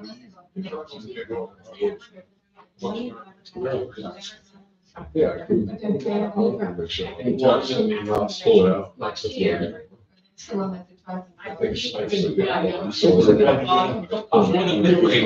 You're talking about. We, really But they're- cover. They're not going anywhere. Well, They're not touching the ground. They're used. Loophole. Maybe. So 5 years. At least with it's big something. Yeah, that's when you have to, what is it that's keeping? Okay. I go anxious now with the next news blast. Yeah. Injured. There's probably next, give them a call. I don't, maybe it's back at, maybe I took it back there. I took it back into your office, in your door, no, no, 2 hours ago. It was there and then, it was just entertaining. I know. Well, nobody made I'm this. sure we can replace it if we need to. Hey, Rachel here. The last I'm sure we haven't been. I agree. Hey, thank you, Rachel. Thank you for giving the chair a chance. You're welcome. Next to Daniel, I don't know. Yeah, you know you're in the danger zone. I'll soften you up so that I'll take you later. It's in the building, right there. Right there where that screen is? With it. Take that screen down? That's the fun of it. Okay, all right. Yeah, Before we go on Rachel's, can I just say Oh, about please. the revolving Yeah. Concom? There was also the impact fee that was involved, which basically comes from recreation too. Back in 2023, when I was booking the assets for the auditors and to fix assets, I had to do a spreadsheet to show where all the money came from, to pay for it. So it was $51,088. Concom paid $21,451, REC paid $6,833. The impact fee paid $22,804. So really, they were about even. okay. But I thought that Dave said that the money for the playground Equipment. and the equipment, yeah, to build, materials and everything was about 60. And they supplied 30, but it looks like they only supplied 20. So this is only up to 2023. So I have to do another one to include anything for 2024. Do you have all those expenses in terms of Concom, if they use their other funds? Would they have, they claim 30, and we can look at this at tomorrow. Yeah. Okay, Wanted to we'll that get true numbers. Tom's point is 300,000, they've got, But do keep in mind, this was supposed to be a voluntary program. you're absolutely Done right. by donation, You're absolutely right. And, Period. yep, that it was not to cost the town any money. correct. Well, it hasn't. No, because We took they, money out of the home impact fee fund. the Concom advanced in No, it did not. lieu of fundraising. It had to be spent or it was given back. 23 was the I drop in. understand that. Yeah. That project. But that was rec money. I mean, that was in the rec so most of the project is done through donations. Right. So you can consider that a donation, because otherwise it would have to have gone back. Should be used for another project. But it was for that's exactly what it was for. The impact piece, expanding recreation. The project was allowed to go forward under donations. Period. This will not cost the town any money. Well, it hasn't so far. The impact fee ones would it too. Dan, I don't think anyone's ever gonna be fully comfortable with this, okay? But can I tell you where I'm not comfortable with it? I wish first that we had had the discussion when Dan was here last week, okay? And I don't wanna go a whole lot further listening. I'd love to hear both sides of it with both groups in the room, as opposed to here's what we were, because we've all known David for a while. He didn't pick $30,000 out of the air. Okay? Lori May, I trust your numbers. I'm just saying, David is not one to do things lightly that way. And it sounds like the 24 is irrelevant. Because what I was hearing and feeling was, this has been an issue for 2+ years for Concom. It goes back to 2019. Okay. Either we allow this brush fire to keep going, or we camp it out, and no matter what the answer is, that's the answer, and everybody moves on. I think we're to the point of, get them in a room, get an answer, and let's get past this. But all parties in the room at the same time. Yep. And preferably in a public meeting. Whereas we had this discussion in a public meeting.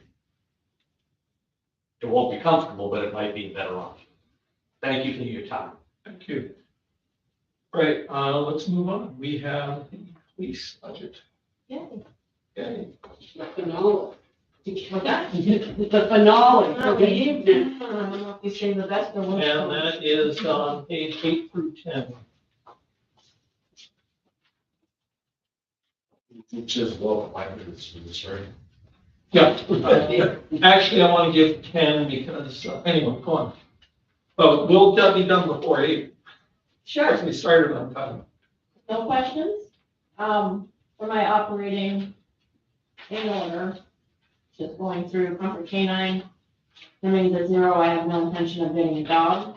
If I do, it will be looking into a This is operating. Yes. operating, yes. Sorry, I'm not operating. It's the easier, I think. We do get a canine that line, and it would be switched to a working canine, not a comfort canine. There's plenty of those available, so that remains 0. Going down to hiring expenses, physical, psych, poly, et cetera. Slight adjustment there. We get our polygraphs done through TMPD. The detective's hourly rate has gone up a little bit, and we get charged by the hour for those, and then psych went up $25 each, so we average 2 to 3 per year. I'm gonna jinx it. We're currently fully staffed. I don't know if we're gonna, we had another one a couple weeks ago. Ooh. I'm being certified. I'll make the announcement this week. I don't know if anyone is going to leave this year. I would love to say that we could budget 0 for that, but unfortunately, historically, have to budget for 2 to 3 hiring processes a year. Comms and radios, we haven't really used that. We had a big grant push from the Chester County Sheriff's Department this year to do a complete radio tower reno, and you guys have noticed the big box outside. That's all radio stuff purchased by grant that should give us much, much better communication, and we paid 0. So anything that we've needed this year, we've been able to absorb into that grant. So I think it's prudent to leave something in there in case the radio fails. Cruiser maintenance, it's going up. We are not requesting a cruiser for 2025. We didn't get one for 2024 either. I think we can do better with, we used to go, well over 100,000 miles on cars to the point, 160,000. They're not built that way anymore, but I think we can be doing better. So I'd rather increase maintenance to the tune of, $2,000 or $3,000 than ask for 55,000 for a car. But we're noticing a little bit more expenses on, obviously, like inflation is an issue, but we had to do a couple of repairs this year that we weren't anticipating, a couple of brake jobs. sway bar, does that sound right? Yep. Sway bar. Some, some expenses that were either close to and one was over $1,000 just for one-time service. So I think it's prudent. And then we usually replace 2 sets of tires annually, and that's based on wear. We don't have a stockpile of tires, that was previous administrations. So, There's a whole bunch of tires in the cages. What are those? so we're going through them right now. We had that conversation earlier. There's a lot of worn tires in there that we simply need to bring to the transfer station. We just put a set of tires on one of the cars Friday. We have another car going out this week to get the other set of tires on that we bought this year. But a lot of it is, we used to do the rotate out summer tires, winter tires, and we had to buy sets of rims for each of those. So it's just better to get all seasons and rotate them out and try to keep track of extra, 10 sets of tires for 5 different cars. We used to have 7 cars, so that's 14 sets of tires. So just trying to wear them down to where they're not inspectable anymore, and then change them out for a completely new set. So again, that's just the cost of inflation and the cost of repairing a couple of cars as opposed to trying to trade in every single year getting a new car. I don't think that's necessary. And you could, go ahead. I was gonna say, I know I questioned the user supplies earlier in the year. That's where you landed your tire purchase, did you not? There was a misunderstanding, again, previous administration would stockpile tires. Okay. When I would talk to Lori May about where should I put tires, she thought it was cruiser supplies because she thought we were getting, just stockpiling tires for use as needed. We talked last month or so ago, It was, well, and with Lori and I, and that's when Lori learned we don't do that. We simply buy tires based on need. So the tires that we buy next year are going to be installed in the cars next year. There's no stockpile. We don't have a go-to pile. We had a flat tire and we had to go buy a new tire. So we're trying to dwindle out that absolute pile of garbage out back. And so we did land from cruiser supplies. We put the tires into the cruiser maintenance line when they were maintenance thing. So that's also part of the increase there, and it should be a decrease elsewhere. There'll be a decrease in cruiser supplies and an increase in cruiser maintenance. So I have a question, how much money is coming out of the revolving fund for maintenance? It used to be up to $6,000 a year. I don't think we've done that. We haven't. Are you using a revolving fund to build up for We're eventual cruiser purchase? In hopes that by next year, it should be able to cover a cruiser purchase in its entirety. Right. And you have the new rates, so you're pretty on target. We to had do the that. car last year, and I know it was 52.5 even for an Explorer fully built. And so I'm anticipating that with inflation, it's probably gonna be in excess of 55, but my figures from January 1st, and I know that ours differ because Lori shows collected money, I show monies that we've earned since January 1st, puts me at about $28,000 this year alone into the town's portion of details because there've been so many. We've worked a ton of them.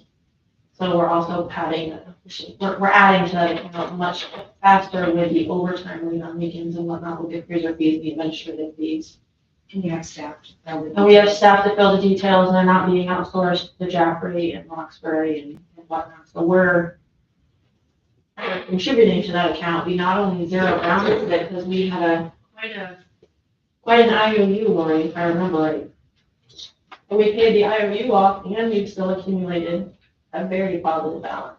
So I think the goal on that one is to try to get the cruiser purchase next year and again not have to ask for that fund, taxpayer funds for the car next year. Because one will need to be replaced next year. Yeah, no, the revolving fund, just does specifically say that that's one of the purposes is to pay for repairs on the vehicles in proportion to their use. And the purchase and outfitting is added here. If we had any major unexpected expense, I think you could certainly go that route, but I think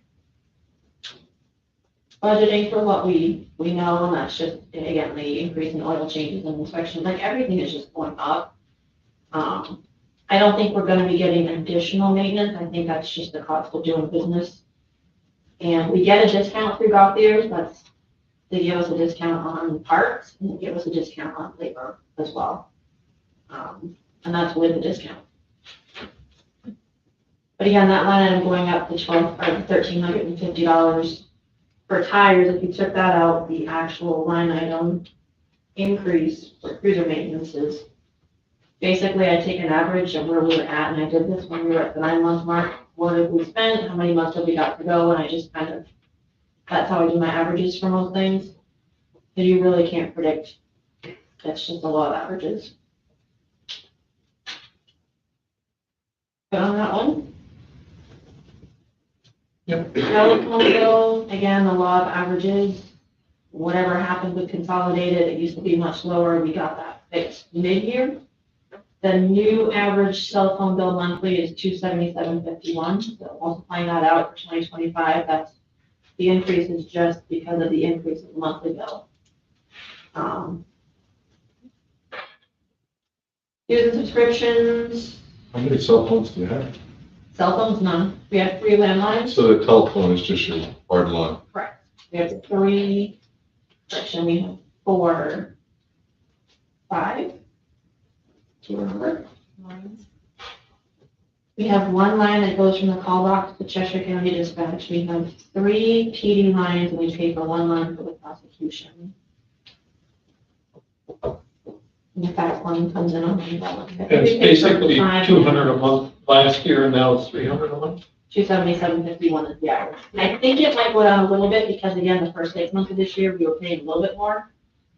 And the bills had gone down a little bit. So again, this is the average. Just consolidated. It's consolidated. And we can't go without landlines. We can't go on internet based. If the power goes out, we still have our phone system, so.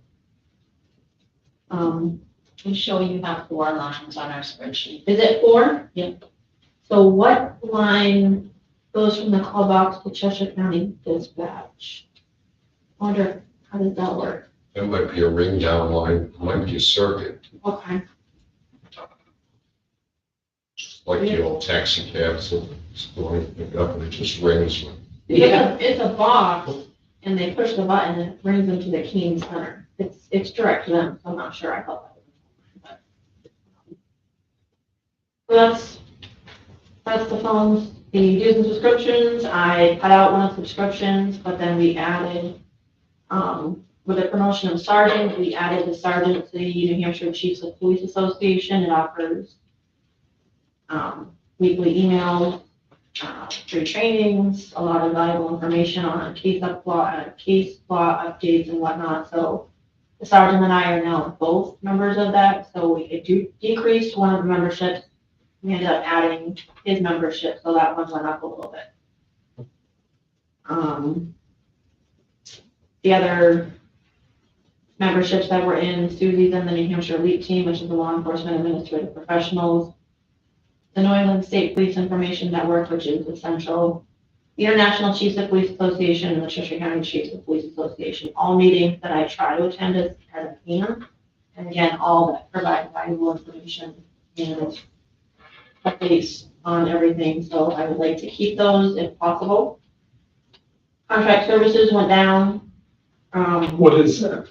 Contract services is who we are contracted with on a monthly or annual basis. It includes the sharps disposal box in the lobby. I pay a monthly fee. We negotiated with a company, they'll come up on a monthly or a buy every other month basis to take the sharps away. The previous company that we were using, we had to mail them out ourselves, and it cost about $150 a box. So this is a much more cost-effective way to do it. I pay the printer, the Canon Solutions, pay the monthly fee there. The annual TMDE, the calibration for the radar unit, that is an annual expense, needs to be taken care of. And then we have our PD.com domain fee, which we are not using, the bridgepolice.com. We're going to continue paying for the domain so nobody takes it and tries to spoof us. And it's $19 for that. So we thought it would be beneficial, and we talked to IT, and the reduction there, I found a lot of stuff in that line item that we proposed last year, so the decrease is $4,000.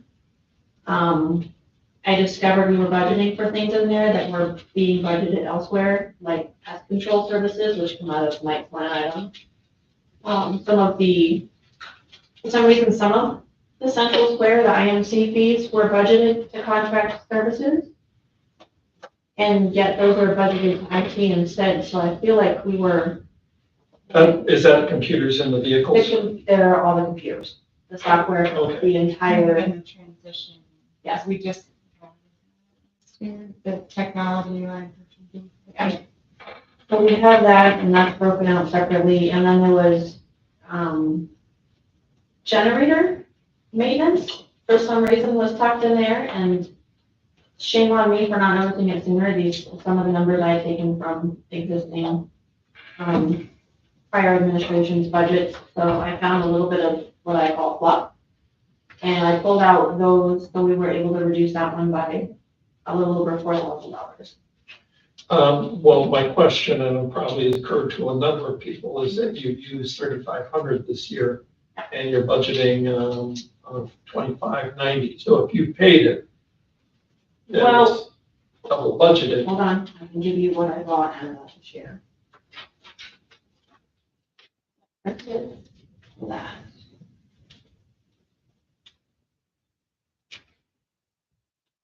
This year, we temporarily hired Dust to Shine. Okay. And we were contracted with them to do cleaning services. So the extra expenditures were a monthly payment that we were making to Dust to Shine for, and I can't remember the exact month. I want to say we started in April, and we discontinued services at the end of August. So there was months in there that we were paying $80 a week times all those weeks. So that would account for the extra money that we're not going to be budgeting for, because we're now hiring an in-house person, and that's going to be coming out of Mike's building. It's gonna come out of Mike's? Yeah. Okay. Yeah. And Mike knows that. Mike does know that now. Okay. So again, there's, yes, we spent this year, but no, we won't be spending out of that line item next year. All right, thank you. Can we stay just on that topic for a second? Since Mike knows about this transfer, was it added to his budget? Thank you. Yeah. Just want to make sure we're not cutting it out and not having any. There was no need to add like the generator maintenance and the pest control. Mike has informed me he's been paying for that right along, so there was no need for it to be in our budget ever. So, good on that one, Bob? So just get the victor, Make it go. the victor lost chance. Oh, caught you, Mike. Uniforms. You got a cat.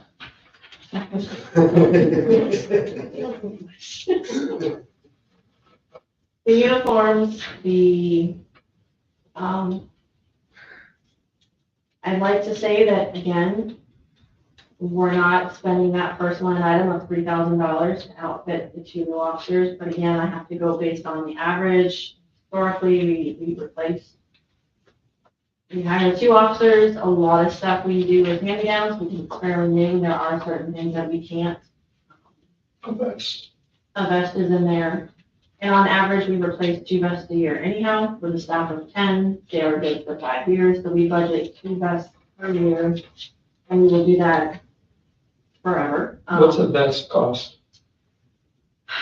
$1,165 is Okay, what we just paid for the vest with the external carriers. Okay. So I have 2 on order now. We typically go through the uniform budget, and again, it's based on wear and tear. This year, we did replace some badges, which are quite expensive. We do need badges, so I purchased 1 badge for each officer this year. I intend to purchase their 2nd badge next year. The badges that we had were literally falling apart. I think the vendor that was used before just wasn't, kind of like the flags that Craig was talking about. They weren't good quality, and they were falling apart. we purchased one new badge for everyone to present this year. And the other items that I included in there is uniform replacement, a pair of boots for everyone annually, or based on wear, $200 for the administrative assistant, clothing allowance, name tags, patches, badges, the ball caps, the winter caps, the gloves, all of which display the police department, either police or police logo. And then the body armor and outfitting new officers. So, again, that has the potential of coming down if no one leaves and I'm not outfitting 2 new officers. That has the potential of coming down a few $1,000s, but it's in there for now.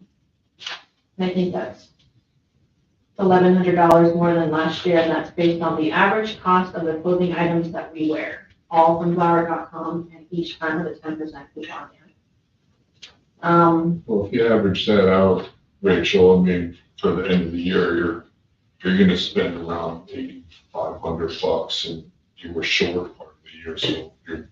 This year I have 2 more of my son order. Yeah. I'm currently outfitting Chris Martin. Yeah. So that is going to go quickly because we are outfitting.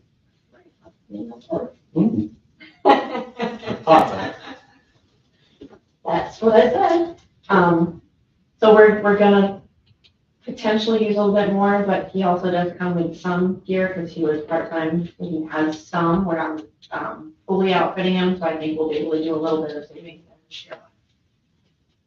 Office and cleaning supplies, I'm gonna keep the same. We're gonna spend it. We're actually gonna go over just a hair because I had to buy some shelving for evidence that was unanticipated, but that was a one-time purchase. So I'm gonna keep it the same. I think it's working. We have a surplus of toilet paper that we'll be able to utilize.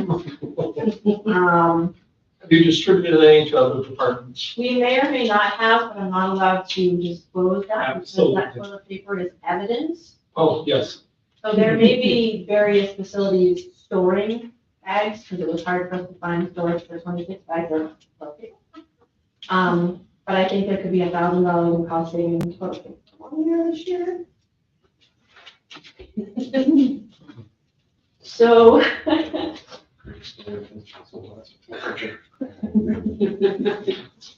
Hey, I'll take it off the ground. I don't care about the big leaf on it. And we do.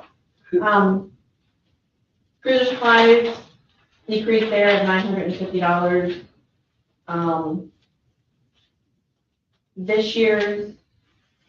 Last year, we were able to purchase the stop sticks that were on there, and I had given you the list, and again, nobody wanted this spreadsheet, but I have it written down of what goes into a cruiser and those supplies.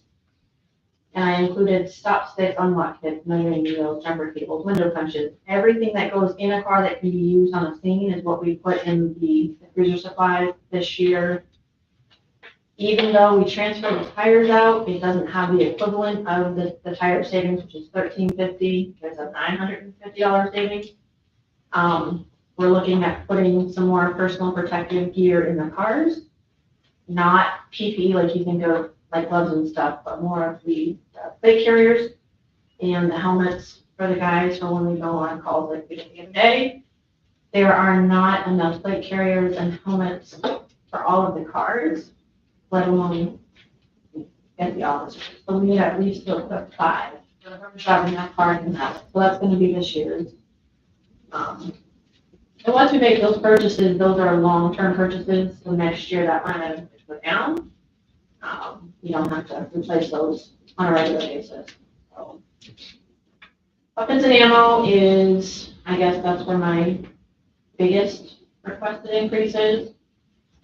Can I go back? Yeah. Absolutely. Were you paying for that in another line last year? Because you didn't have anything in 23. For what? No, Office and cleaning supplies with 0 on the report I have in September last year. right. We have Who's a going line somewhere? item Who's going somewhere? called administrative expenses, Okay, so that's what.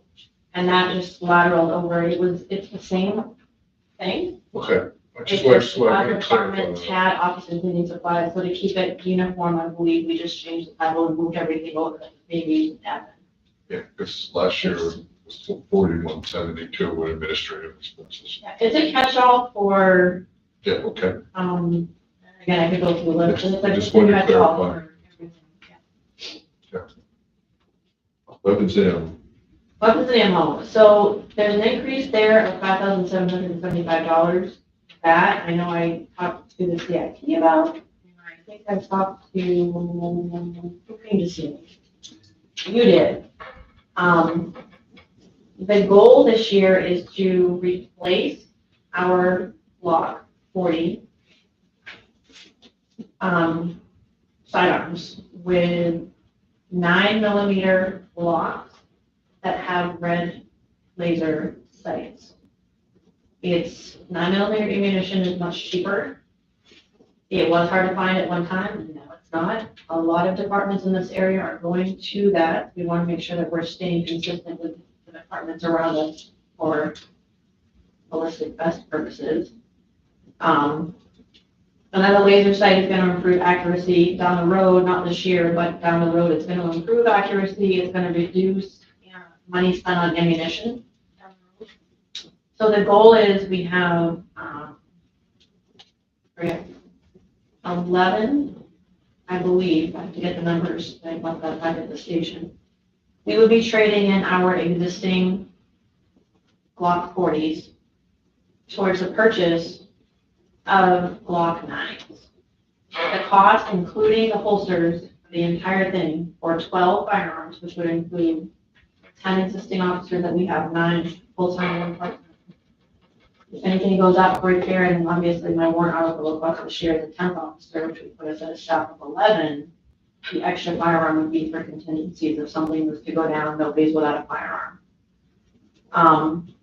The ammunition budget, I didn't reduce it because with the purchase of Glock 9s comes the requirement to purchase 9mm ammunition.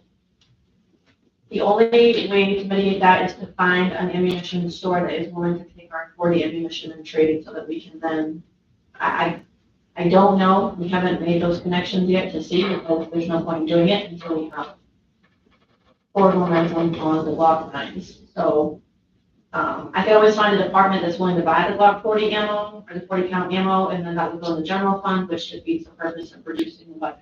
So I left everything in there for the purpose of down the road, it's a cost saving. And on your numbers, what is the final number you have on the sheet? Well, 13,600. So the reduction, I have 10,675 because I removed $3,472 out of my request. So 10,675 is my new request on that one. you don't need to make eye contact now, because that's what I was waiting. 10,675. Is that what the, That's out of weapons and ammo. So you guys had the 13,000 figure that we had talked about before. I was able to, by hiring a certified officer for the 9th position, and we don't have to purchase ammunition to go to the academy next year. For this hire, I was able to forego purchasing all of the academy and practice ammo, have enough to get the guys through calls and everything. With the money that I saved on not purchasing that ammo by hiring someone certified, I was able to move forward in the purchase of the tasers out of 2024 budget. Within the budget, still being able to return some funds at the end of the year from this line item, or maybe encumber what's left towards purchase of the blocks next year. Okay. Only because the taser is near and dear to my heart. That's I know you have to rotate through. Yes, Wasn't it 3 years ago that or was it 2 years ago? We made a list. The tasers I thought were 2 years ago, and last year were the radar. correct. So a year and, well, when we finally got the tasers, it Mhm. was about a year and And you need to rotate to them out. no, Okay. we purchased 8 tasers, I just got 10. We've already had to send 2 tasers out for repair. The switches, for some reason, the switches are not designed well, and we've been down 7 tasers twice this year already. So the need for the purchase of the 2 tasers was to make sure I gave up my taser when we hired the 8th officer. Because one was out for repairs at the time. So I currently don't carry a taser on my belt, which is not good because I usually go up with it all the time. They're the more active calls, so I no longer have that use of force on my belt, which is not a good thing. So this would allow the new person that we just hired and myself to carry a taser, and then if we are to hire an additional officer, everything goes forward. We have enough for the department with a staff of 9. We have the extra 4. If one goes out for repair, that can go back into rotation. So we purchased the 2 new with the existing contract. We didn't have to purchase anything additional on the 5-year contract. And we're already covered under that. It was just the tasers with the cartridges for the remaining 4 years. That's more than sufficient for, thank you. So everyone has the new number. I emailed that. You can just, We aren't changing anything unless it's at a public meeting. okay, so now we can shoot. Okay. And, Yeah, I just wanted to get back to the 2 tasers out for repair right now. So they're all covered under the warranty. So when the switch broke, we immediately got in touch with Axon. They provide the box, they mail you the box, shipping and everything is covered. You put the broken taser in the box, you send it out. And then a couple of weeks later, you get back with your taser. Everything is covered, including postage, under the warranty. So when are your tasers due to be back? We have one back. They broke at different times. The other one is still up for service and will be any day, but we're in on one right now. So we're down to 7 tasers in a department of 9 full-timers currently, which was the need and the drive to get these tasers purchased as soon as possible. And the drive to forego ordering any ammunition to get this done now, not wait for the next batch. Or, Well, questions I was going to ask. Yeah, it's under the warranty and it's yes, approximately 2 weeks to get one. the last one was 2 weeks. This one's been out a little bit longer. But I don't know what their workload is either. But again, they pay for everything, including the postage to send it out. So I'm good for that. Thanks, Mitch. The switches shouldn't be breaking. I've already complained to Axon now twice. No, but Tasers is basically the only company that sells. Axon, yeah, yeah, they have the market right now. And the switches that they put on these Taser 7s, and a month after we bought 7s, they came out with Taser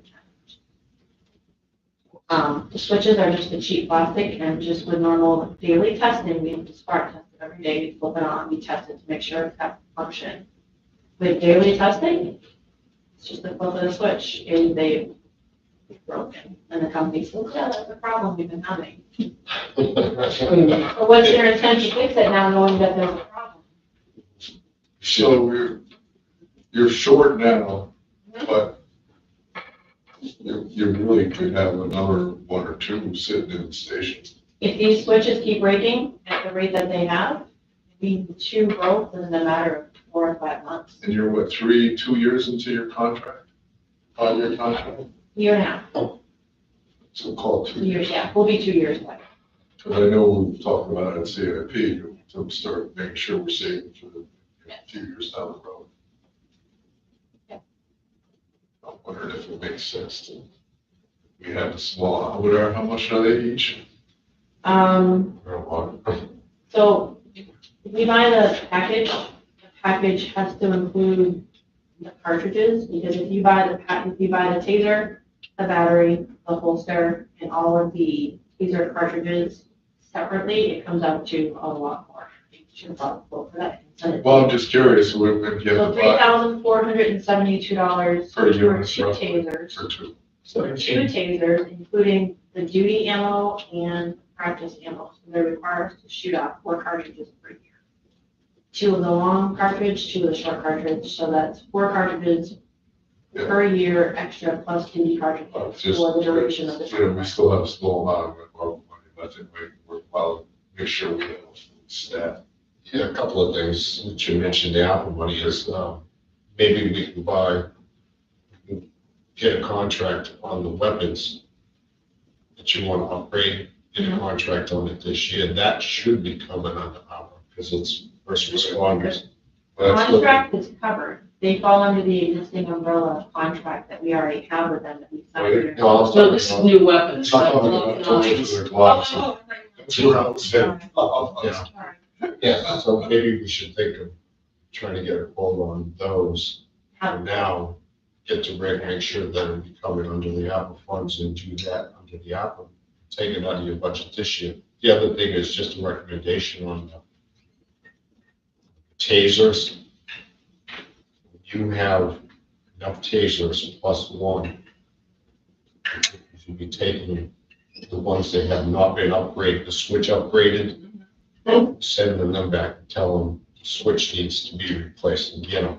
All the ones that have not put a new switch in, and put the switches in. That would be a fight, I think, until they break, and if there's I nothing can wrong break with it for it. I'm sure they will break them. I'm not sure that what you're fixing them is gonna be anything better than the existing. It's just the mechanism It's that not you an chose upgrade. to attach it to and Well, it's that's just where, cheap. I think going to looking at the Glock exchange is probably, that's where I was headed. I was like, we're short tasers, but we feel another number. It's like, we gotta make sure we can do it. Tasers I could fit into this year's budget with cost savings. I hired a certified. The weapons I couldn't, plus it's over $5,000. What I have is $5,775. Give or take a few pennies. That's with all the trade-ins, you got 12 new blocks with the red dots, but and the holsters for that price. That's the package. For For 12 new blocks, $5,000? $5,775. And we have that. Traded value on I our don't have that money in ARPA. That's really fun to go. Yep. We're all the same age of it. Well, you asked to come up with a list of things that you want to submit into ARPA at the end of the year, because we had. I asked, I don't think I have anything qualified. Yeah, that's the problem. I So, think Roberta had a great idea as far as the software for those signs, the speed limit signs and stuff, Mhm. to get them taken out of ARPA, but I'm not sure they're gonna cover that. yeah, that was It's not police equipment. $3,000 quote last year. Public safety? Yeah, safety thing it should. It's supposed to be for So we're firearms. first responders equipment. So you don't think the Glock exchange would qualify?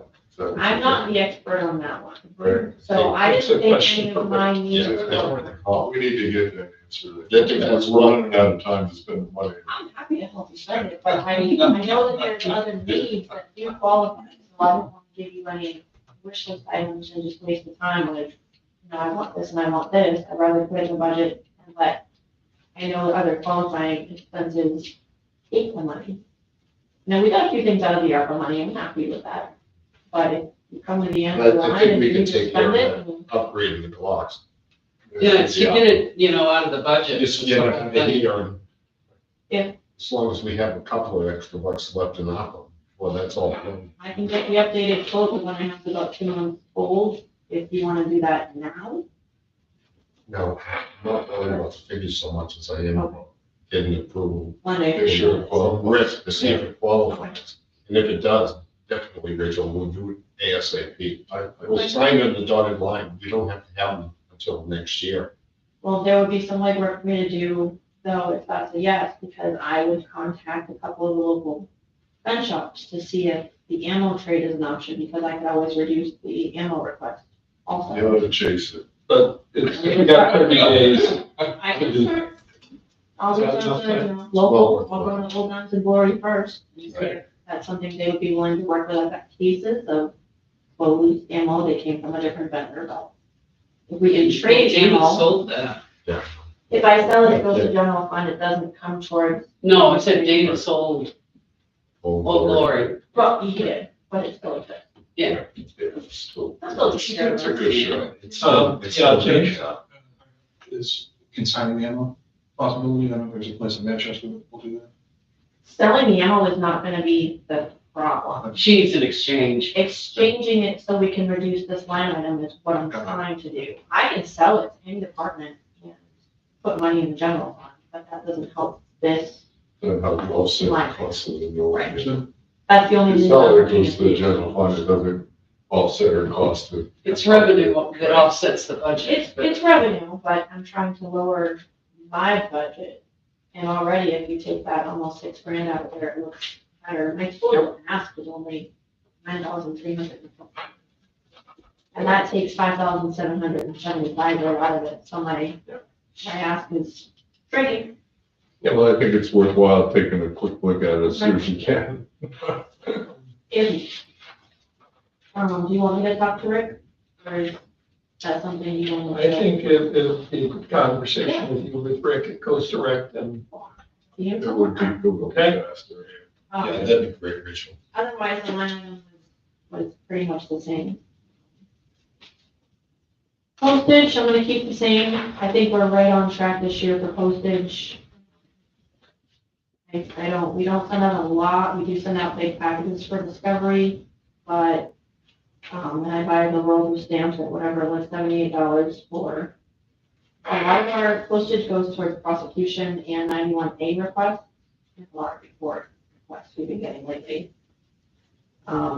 Fuel, I am underspent on that this year. gas is under $3. Gas has gone down a little bit. We were not at full staff for the whole year with a full staff. And we also reduced the fleet from 7 to 5 over the last 2 years. Maybe I'm foolish, but I think that was the right call. The cars all run pretty similarly for gas mileage now. We have a couple of 20s and a couple of 22s, and we have one 18 or 17, I forget how much it is. But they all run pretty consistent for gas mileage. We're not gonna move too much. It's gonna be based on the price of fuel. But now that we have 9 people driving as opposed to 4, 5, 6, or 7, I think we should keep it right where it's at. I don't want to do an increase, but I'm also nervous to do a decrease just with the unpredictability of what can happen moving forward with fuel, so I'd like to keep it the same. The new line, sorry, go ahead. Well, you're gonna end up at around 12 or 13,000 We're for gonna the be year, so under, yeah. you're gonna be a little under, but not a whole lot. No. More people driving, I don't think you're fine. And I caught a couple of people running their cars and they got duly yelled at because we don't idle. Trying to save money. I know we used to burn through fuel like crazy on that. The new line item that I was introduced to this year, that I want to put $1 in, is the equipment, furniture, and tools. We bought some chairs last year, and that was because our chairs broke. It wasn't something that I predicted we would need to buy. I don't predict that we need to buy, you know, a desk or a bookcase, but if one breaks during the course of the year, I can replace it. And usually it comes out of my office expenses, which is where I put my chairs. So I guess it gave a skewed perception that I was buying a whole lot of paper clips when it was not. Paper clips. You can put it there, pull it right out. It was a big number, and I was like, what was that? So I'd like to put the dollar in that line item just to hold it. And then if anything was to come up, again, I have nothing on the radar. We just purchased new shelving. I have nothing for furniture. I'm not going out and buying couches or brand new chairs. I bought regular chairs, like 4-legged chairs, because they hold up better than these rolling office chairs. So So you bought everything for the evidence room I and have the shelving. We found it in this year's budget. Yeah. Found some sales, Home Depot coupon. what about your locker room? The locker room, we're gonna take care of with what we have in-house. And I think we were gonna get a donation of a shelf or two that have a line on that might Okay. show up at some point, so I'm not above using. How many lockers do you have? I have 12, I have 7 installed, because that's all the room I have. Okay. But I didn't again have 9 officers and 2 of us don't have lockers. So the new guy and myself, we don't have a locker. Have you thought of having a female room in the other rooms? We've thought about doing away with one of the bathrooms and trying to coordinate something there. But with a department our size, sometimes 2 bathrooms is necessary. They have a lot of use, so I'm nervous to do that. And yes, we also thought about what we turned into the armory, becoming female locker room. We need an armory. Police department that never had an armory, it makes no sense to me. It blows my mind what we want with that for 7 years. So making use of the space we have, it's tight. But we gave up that little office. I think you should keep the 2 toilets just because you have unanticipated guests. That drink a lot of coffee. Regardless, I have no anticipated purchases for that line item, but I think it would be prudent to put just a place marker on it. Same with the tuition reimbursement. I think it's prudent. I've heard rumors of someone wanting to take a college course, and it's definitely pertinent to his career goals with the PD. So I'd like to put it in there as a place marker, and then if someone was to take advantage of it, I don't think we've taken advantage of that for years. But also room for growth and advancement with PD. Some of our positions require degrees, and some of the guys don't have degrees, so that would benefit them to get their education so that they can get forward momentum and stay at PD, as opposed to leaving, which we haven't had a resignation in 13 months now. Just put that out there. Mileage, again, this one's unpredictable for me. I have to ask based on history. What we just paid Tessa Yoder to go to the academy for mileage was $4,961.82. She commuted from Ringe. She actually stayed at the academy 2 to 3 nights a week, depending on the week. Sometimes she commuted the 5 days, but a lot of times she, that was of her own volition, but we were able to save a little bit of mileage on her, otherwise it probably would have closed in on 6,000. So the mileage covers when our records manager goes to various trainings. It covers when there's not a cruiser available for an officer to take to a training. If there's a cruiser available, the officer will take a cruiser because the gas is cheaper than the mileage. Suzie doesn't have that luxury. And then obviously the new recruits, we've gone through that a million times. They don't have the luxury of driving cruisers to the academy, so we have to pay the mileage. But no resignations, full staff means we may or may not need this line item, but I'm feeling that it's appropriate to budget. There's rumors of a departure. I don't know. But then on our forward momentum of hiring certified, we still may not send to the academy. So this was a really unpredictable line item for me that I feel it's appropriate to ask for. Well, you've got an increase in there. Right. That's based on the, Tessa was using $500 a week. I looked at the check. she was making some serious money off of She it. was. But I have to base it off of, a spreadsheet, so I can show you the academy expenses. But do you need the increase since you have a full staff now? And maybe you'll have, a departure, maybe not, but maybe you just keep it flat. I mean, You're not gonna spend it all this year, what you have. I'm just throwing. oh yeah, we're doing well. We budgeted for 2 academy recruits, and again, we hired a certified. Right. So we didn't have to send a second person to the academy. Next year, since we have a full staff, we're starting off fully staffed. Unless 2 were to leave and I was to send 2 to the same academy, which at that point I think they would commute, I'd love to cut it in half, I'll be honest. I want to be optimistic that we're not going to lose and have to send 2 to the academy next year. To Tom's point, but you keep it flat at least. I'd like to do better than that, just based on this week. I came up with this before we hired our last position. And right off the bat, we were planning on sending someone to the academy in January. If I threw out 7,500, would that do that? Yes, Okay. I'm gonna go on side of optimism and say yes. 7,500? You doing mileage? Yeah. Mileage. With the hopes that we don't spend nearly, that amount. If nobody leaves, or if we get another certified and. You would want to reduce the 99.5 down to 7,500. okay. I would ask some kind of a dumb question, that we pay the individual to travel. We do not pay them to We travel. don't pay them to We travel. do not pay them We travel. just pay They don't them. get overtime and mileage. They get paid from the time they walk in the door I at didn't think so. Concord until the time they walk out the door. So that would be.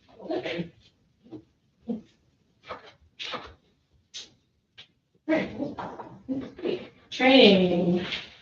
2025 is the last year of the 4-year increase where we went from 8 hours of training mandatory by New Hampshire Food Standards and Training. And I believe we're settling in at 24 hours of training.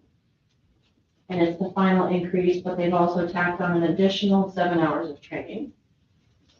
that they call mandatory. So it's 24 hours of training that's paid by the department, and then it's another 7 hours of free training at the academy. So we're settling in at 24 hours per officer of outside training. It doesn't include firearms recalls, it doesn't include any recertification, CPR, use of force, impact, breathalyzer. Doesn't include any of the in-house trainings that we do at the fire department on a bi-monthly basis. So 24 hours per officer is the final increase, and I don't think the cost of, I haven't noticed an increase in the cost of the trainings this year from last year. So the increase is strictly based on the increase for additional hours per officer this year, encountering, considering some can do it on the clock, if it's our online training that we pay for. Maybe it won't incur as much overtime, but the cost is still there. Just 4 extra hours each. These Monadnock SRT, What is SRT? this, Monadnock Special Response Team. Got it. It's the Monadnock Region's version of the SWAT. Took it out the last couple of years because I was not overly confident in the future of the program. And at the time, we had a very new department. I think their requirement is 3 years on as a police officer before you can join the team. We didn't have anyone that qualified. This year, we have a couple that will qualify, and they also expressed interest. And I feel it prudent to put that in there. It covers basic necessities for what they would need, as well as the last time we joined, it was a $250 membership. So that would be $500 unless the membership has gone up. I'll need to be talked into joining the team again, I'll be honest. It was on shaky ground a couple of years ago. I heard that there's a little more stability.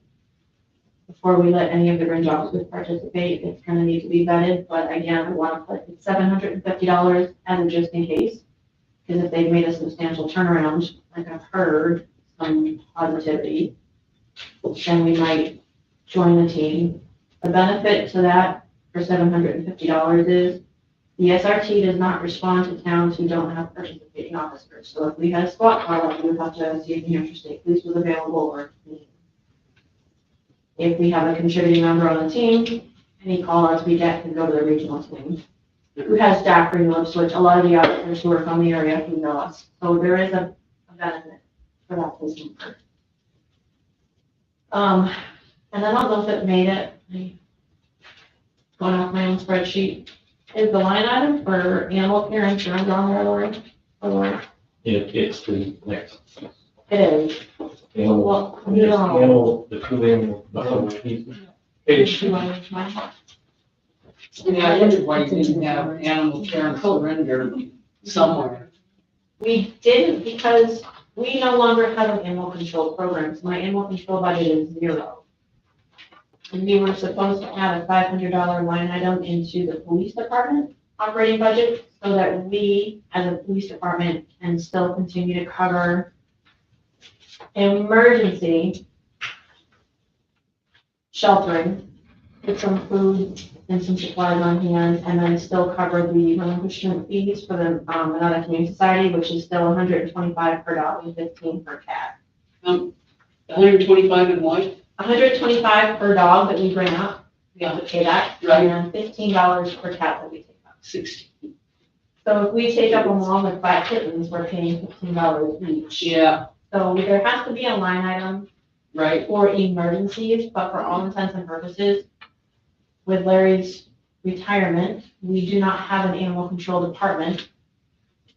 Agencies are requiring their animal control officers to be part-time police officer certified because they do investigations and they do issue citations. Larry was grandfathered in, but we always issue citations for him due to his literacy. There's no, at this time, there's no plan in place to replace animal control based on the cost of what that would do for us. Unless we got an existing police officer who wanted to come to Ringe and be our animal control officer, issue citations, which is never going to happen. And trust me, I put the feelers out. Or we're willing to take on the expense of sending a random animal control officer to a 16-week part-time police academy, of which the academy no longer wants to run. And the availability is based on enrollment, which is, It's required then, but right. That thought did flash right through my head. Here's the current director's stance, and I took this away from a meeting that I recently attended. The current director's stance is part-time police officers should go to the full-time police academy. the director still skip. Director Skipper. He does not have a lot of confidence in the part-time police academy, which I went through it, and when I did it was 8 weeks. And it was half the hours that the guys and gals are getting now, but he doesn't have a lot of faith in that program, and he feels like you're going to be a police officer in the state of New Hampshire, you should have equal training.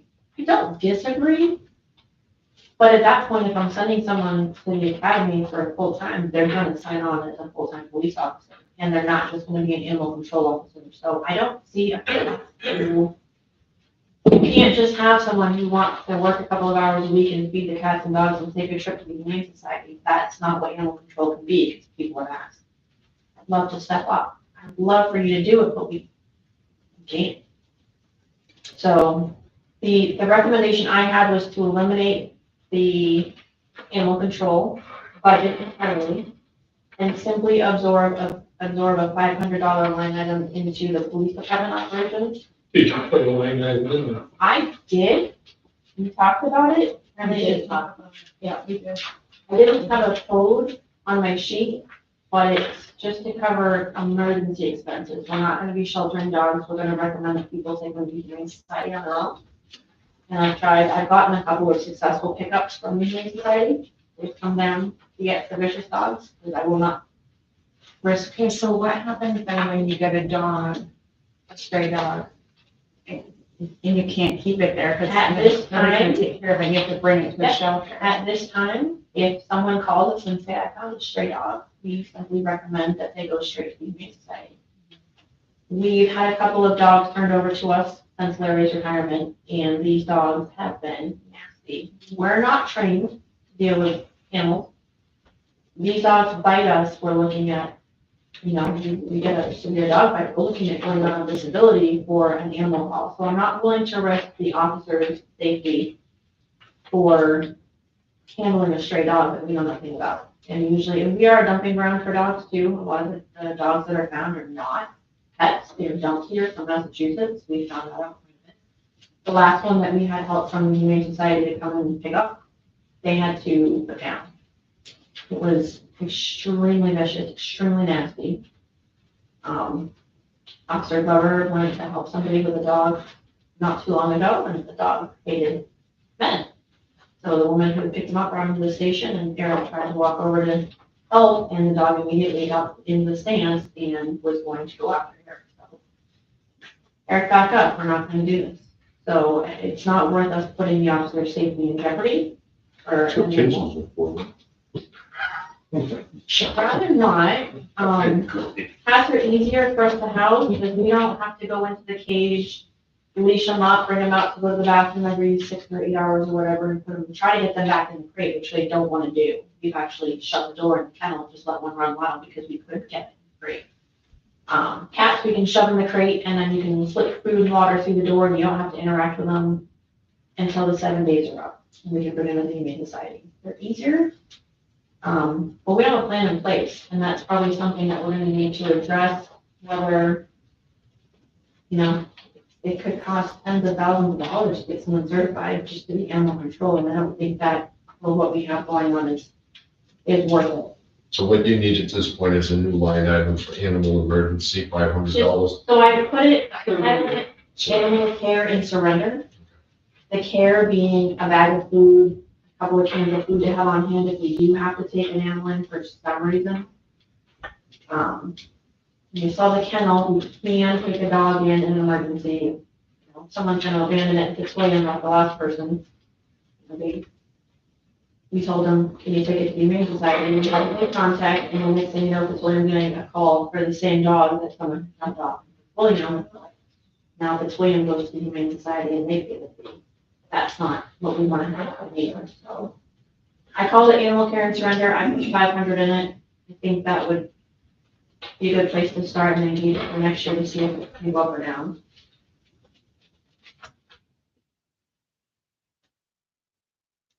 I don't know what the new total would be with the couple of reductions. Does anyone keep track? I have it that, taking those two amounts out, okay, reduced it by a total of 6,300. If you're 3,000, oh, I'm sorry, that amount was off. Well, some ups and downs. Yeah, Well, Rachel's got $3,000 on weapons and ammo, and then I took 3472 out, you guys have. I had already updated my spreadsheet. On shield 34. and we moved the mileage from 99 to 95. So my, They're the two that my increase is 1,115 now. Maybe go over those numbers with Lori May. When you revise the budget. Yeah, thank you. For those of you who think I forgot about this, I was holding it off just for the 3 or 4 largest ones. Rachel, what was the last thing that fell off the list of the truck? If there was something else we could do. So I love the creativity regarding the guns and ammo and taser and all of that. Or projecting towards what I need to think of for the 2026 budget, so that you can do just a quick 3-minute trailer. The and last we'll be here. thing that fell off, body cams.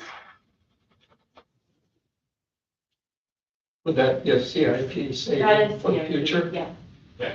That's on the agenda there. We're working on that, the body cameras, the cruiser purchases, and the cruiser purchase for the 5-year expiration date. I didn't know that had an expiration date, we were 2 years past warranty in our contract when tasers started breaking and they wouldn't fix them, and that's when I learned that there was an expiration date, so we had to save it for the future. But yeah, there's a couple of CIP items that we're trying to project out what we might need and how we can save, and I try to be less is more mentality, but But sometimes we do need to. sometimes I need, I say we, the department has some needs, and sometimes it's an expense beyond our control, but that is $1,000.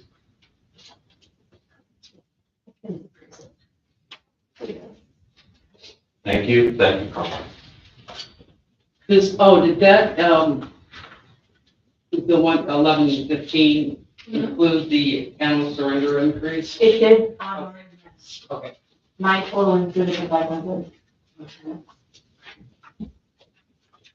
So, I'm sorry, Tina.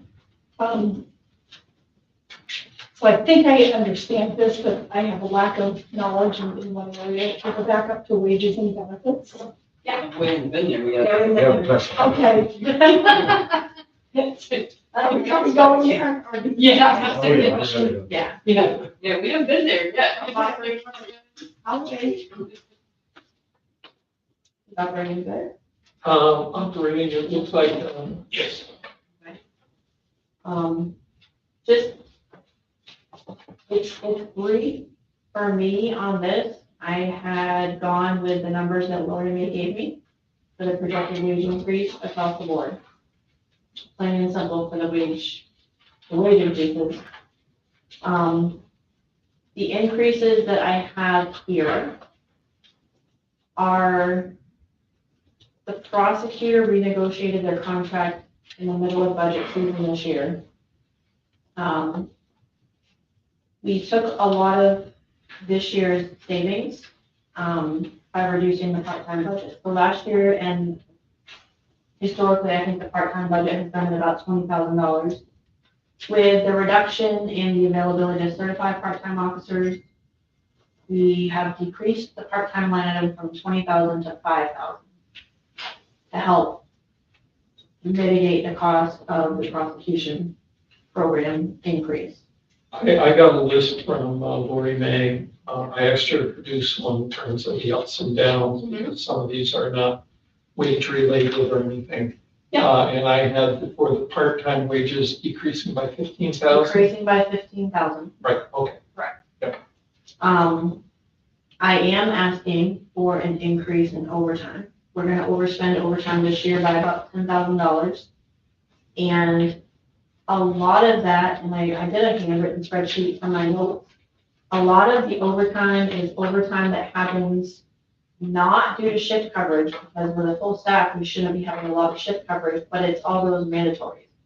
It's all the mandatory trainings, range day, in-house trainings, in-talk research, firearms and use of force trainings. Then we have the average court appearances that we do.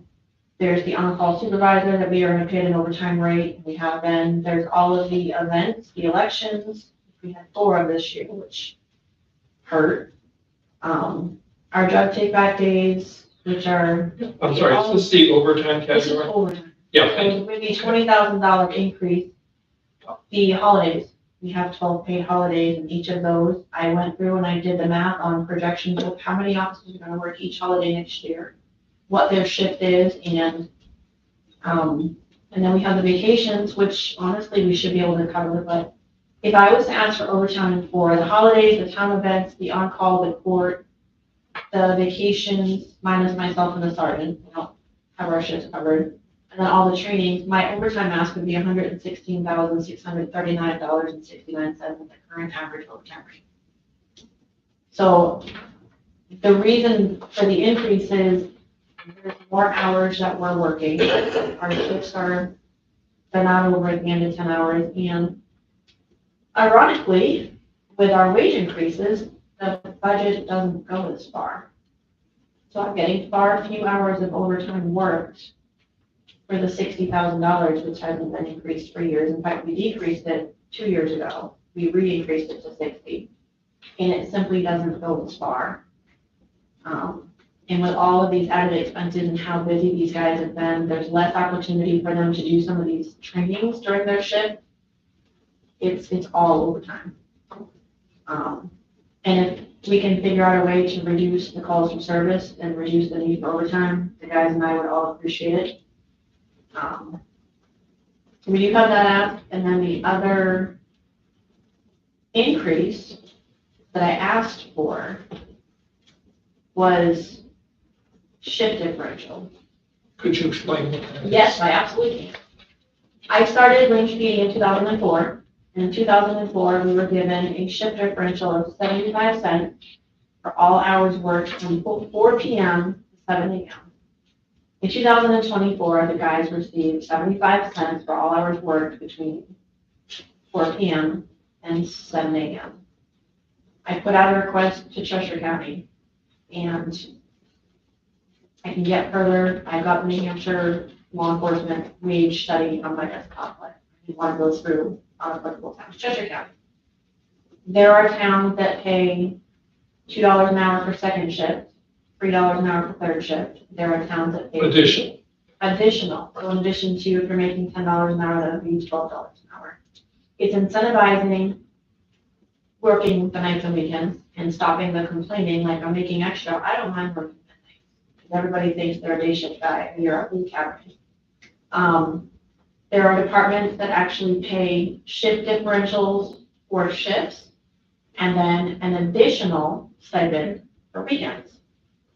So if you're making $3.50 for a third shift, they'll pay an extra $1.50. So you're actually making $5 an hour more on night shift. My request was simply $1 an hour for second shift and $2 an hour extra for third shift. Doing the math about how many shifts we have to cover a year on average, it would cost about $15,000. And again, we don't incentivize a lot.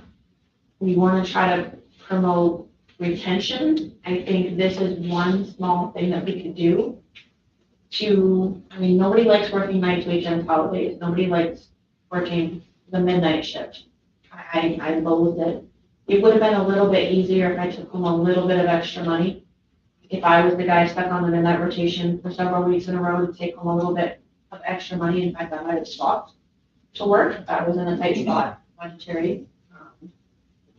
So there is a request there, and I budgeted $15,000 in my request.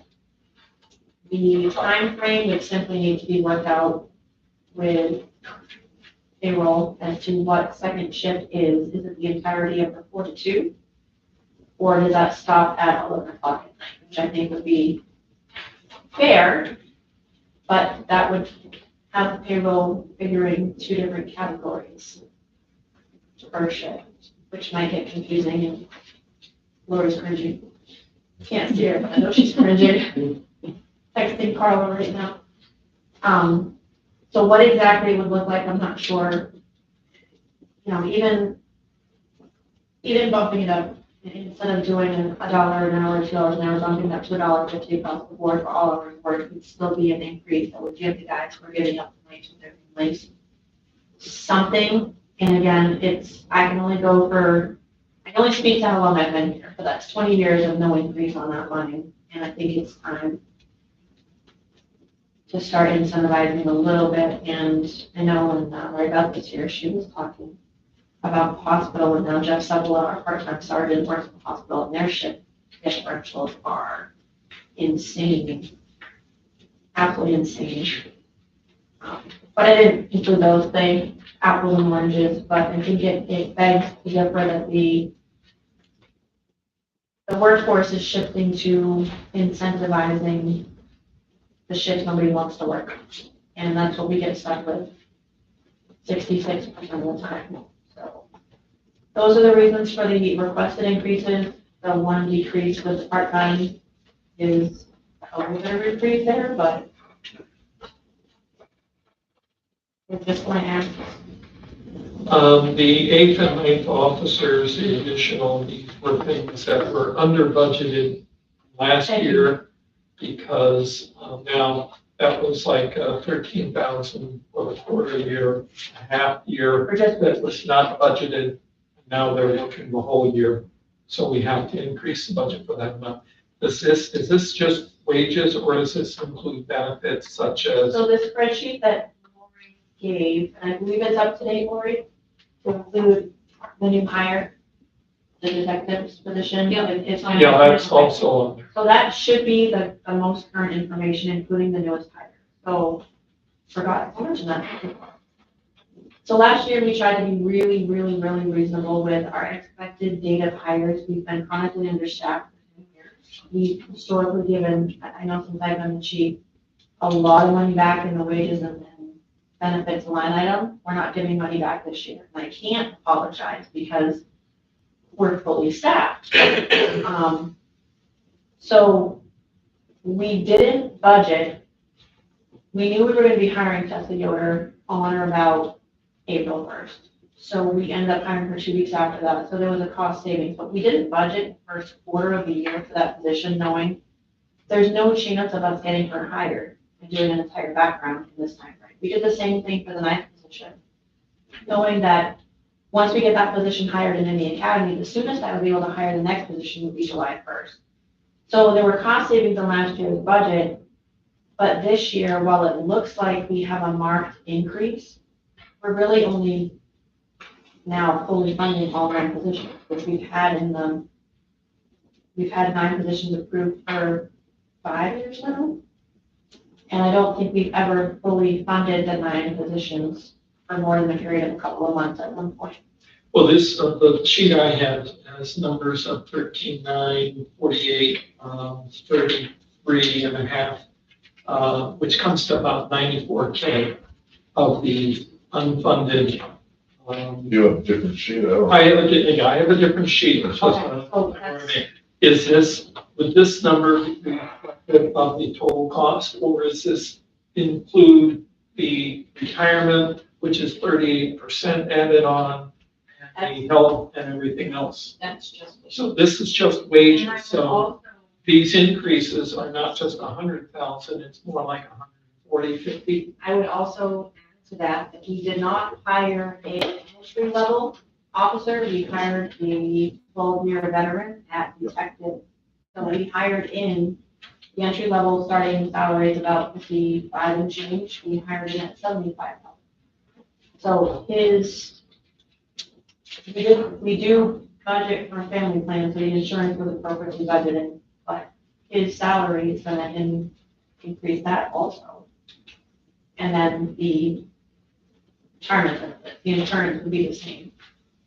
So again, that's funding the 9 positions in full, projected for the entire year. So there is a substantial increase there, but it's because we didn't budget for the positions in their entirety the last several years. We've always tried to give back, keep the budget lower. I can't do that this year. I need all my positions paid for, and I'm super, super proud of that fact, super happy for that. But it does come at a huge sticker shock for the voters when they see that major increase and that we're looking for raises, we're looking for more. The benefit is it's been thousands of dollars saved over the past several years, and we can't get that this year.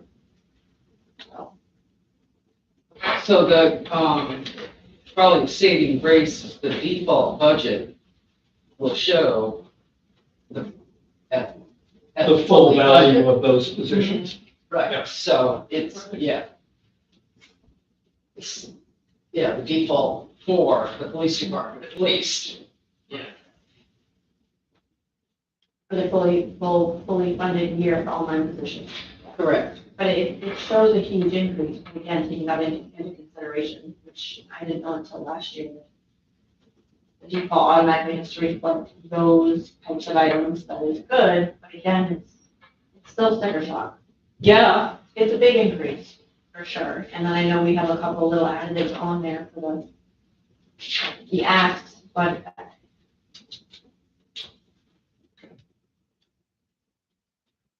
I don't have much else in the way of explanations for those unless you have specific questions. Well, I don't have the detail, I'm just kind of looking at what Carl has there, and I'm kind of looking at between your 8th and 9th officer, where they're, you know, your partial budget, about 62,000 $62,000. It's But that's only wages, Yeah. not That's just the part that's unbudgeted for. that, yes. Does that make, am I saying that right? Based on those numbers, I don't know what Yeah. they represent exactly. So you had 6 months of cost savings on entry-level positions, starting salary. Just in simple numbers, if you had like your 8th officer, you didn't budget 1 quarter, so 10 grand is in addition to what that position was budgeted for last year. Does that make sense? Yes, so if we only And the same do, thing with the 9th, it was 40 grand for the total salary. You didn't budget 20 so grand. both were gonna be entry-level, which across the board would have been 56. Yeah. So salary, 42,000, wages and benefits with cash compensatory. Yeah, I'm just trying to put in my head, I mean, because your total wage line is $155,000 high. Yeah. And I'm trying to put in my head that, you know, 62, 65 of it was partial budgeting last year. Correct. So the increase really is closer to 80,000 And, roughly, because you gotta have a 5.5% increase added in. and again, I didn't mess with Lori's numbers at all. What she gave me across the board is what I put into my spreadsheet for that, and the increases for the shift differential and the overtime with the reduction in the part-time, it adds, is it 30? I just lost it. 2015, it adds 30? You doing that right? Or 20?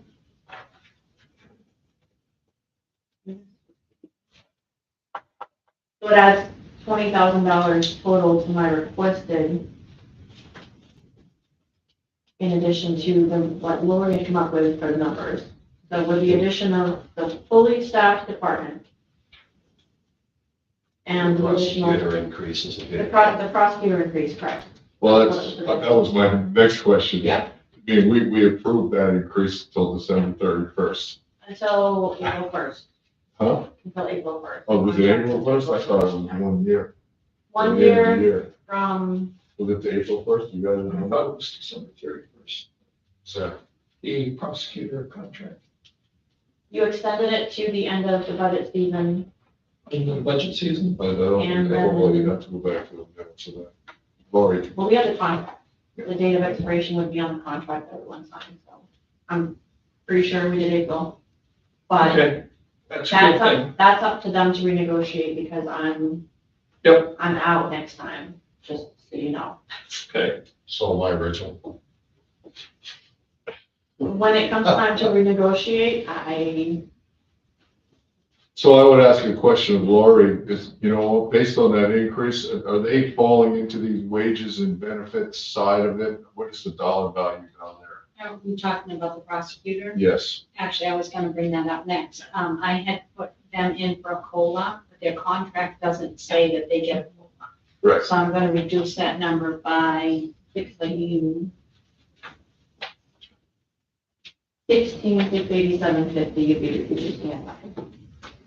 So from 25, you're going down to 16 increase?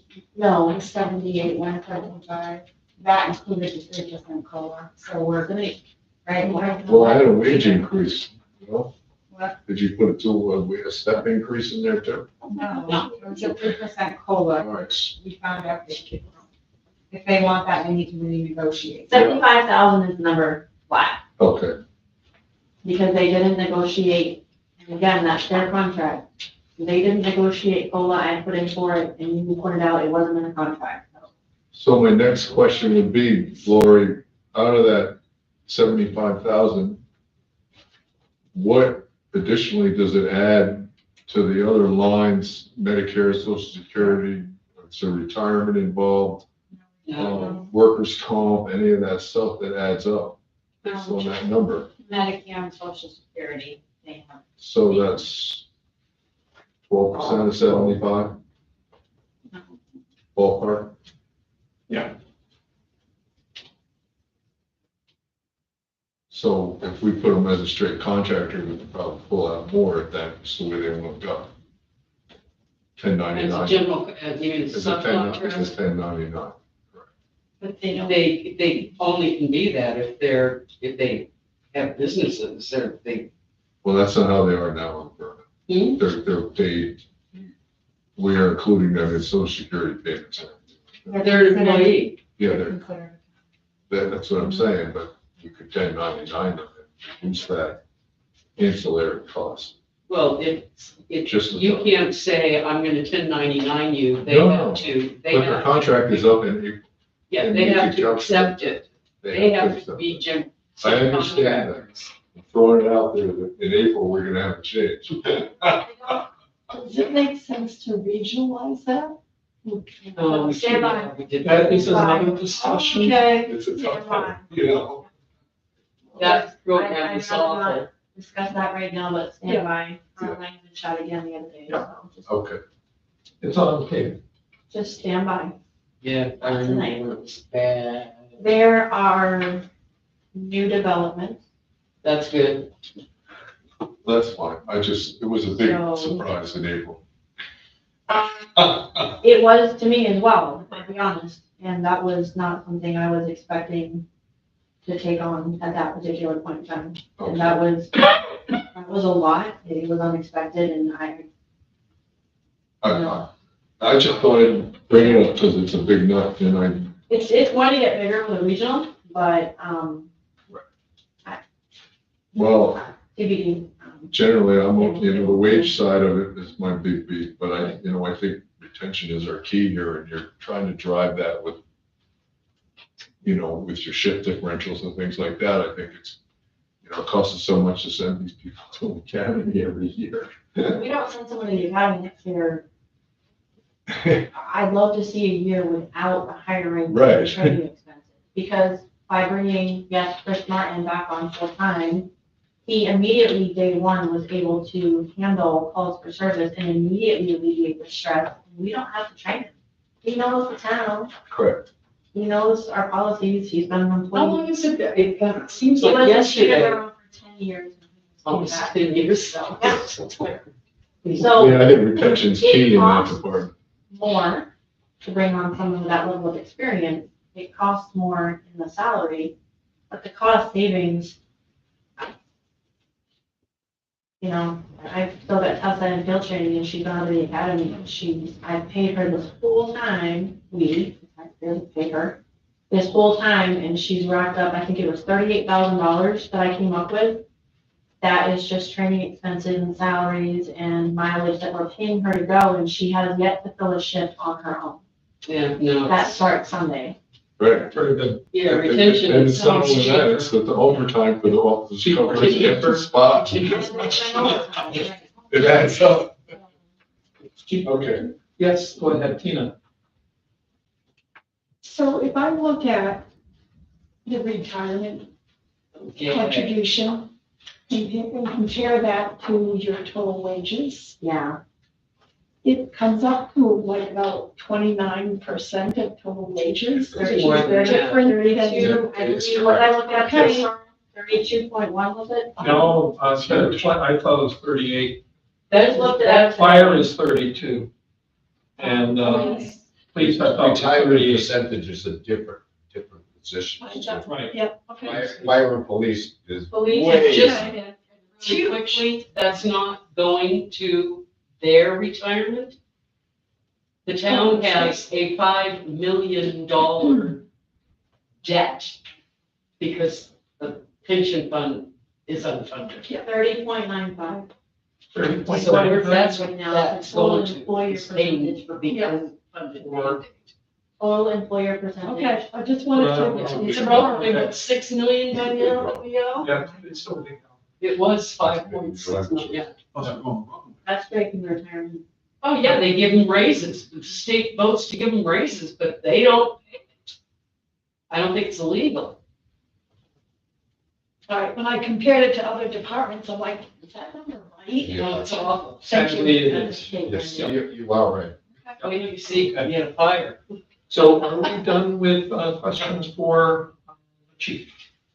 Yeah, just a couple of things. It was pointed out by the last BAC meeting that our wages is in comparison to operations brutally high.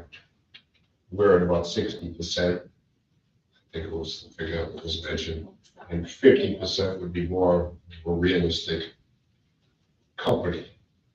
A company would never go over 50% or so. 50. 50/50. Would you like to operating raise my wage. operating budget? No, Yeah, I was that's gonna the say, thing. part of the reason is because our operating expenses are low. Yeah, then we have, and they have been for years. I heard him say raise the operating budget. Yeah. 50%. So, So we'll be looking at this tomorrow night, I'm sure, hash this out. Because it has not been set in stone what the wages are gonna increase next year. Yes. If at all. Oh, yeah, the health insurance, you said, you funded for a family plan last year. for 6 months. Oh, for only 6 months, that's So when- where the Yeah, when problem we is. budget for, and there was cost savings also, when we budget for a new officer, we automatically budget for a Oh, family plan. I know. Tessa came on board and she is a single person, so we had cost savings there too. Even though, we had additional cost savings that we did budget a little bit extra, she took a single plan, so there was cost savings. And that was for 9 months. That was for the 9 months. Okay, so that's where the lack of insurance savings is because, yeah. And then we only used of the family plan this year, what was it, ended up being 9 weeks, Lori, we'll use. And we budgeted family plan for 26 weeks, and I think we'll only use 9. So there's a little bit of projected savings this year, which will help alleviate the expense of hiring a certified. It will work itself out without going over budget, but I don't anticipate there being those savings next year. Honestly, I'm okay with It's a that. hard return on investment because you're Yeah. paying now, but over the long, 5 years, you're probably, the retention is probably gonna pay it out. If we can get retention, I would It's hard to calculate that kind of return, it's not a machine. love to be able to project out what it's gonna look like in 5 years. If we can, Are there any more questions?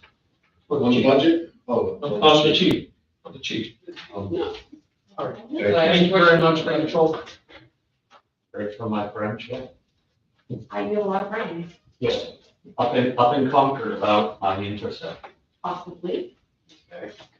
How do you tell? Oh, wait. No, but I've heard of the Republicans. Okay. No updates on that since, from that. Thank you. Thank you. I'm picturing you. I had one here, Well, we can never have enough time to figure out what we have on the station. All paid for by. I know to go Thanks, to Rich. Ned and I'm applying Thank because I love their pens. Yeah. So are we done with the joint session part, or do we want to discuss? I have a question from this spreadsheet that was sent out, or handed out.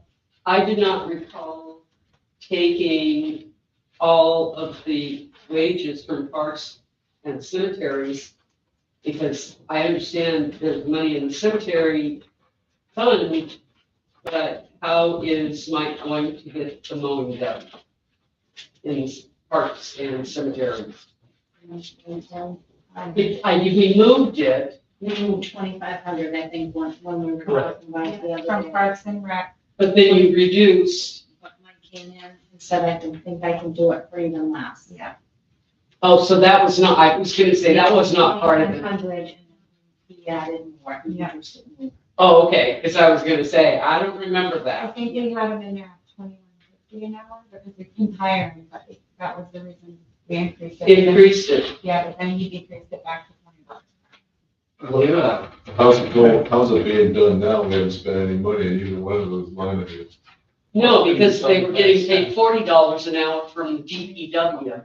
It's not cost effective to use them. Whatever you say.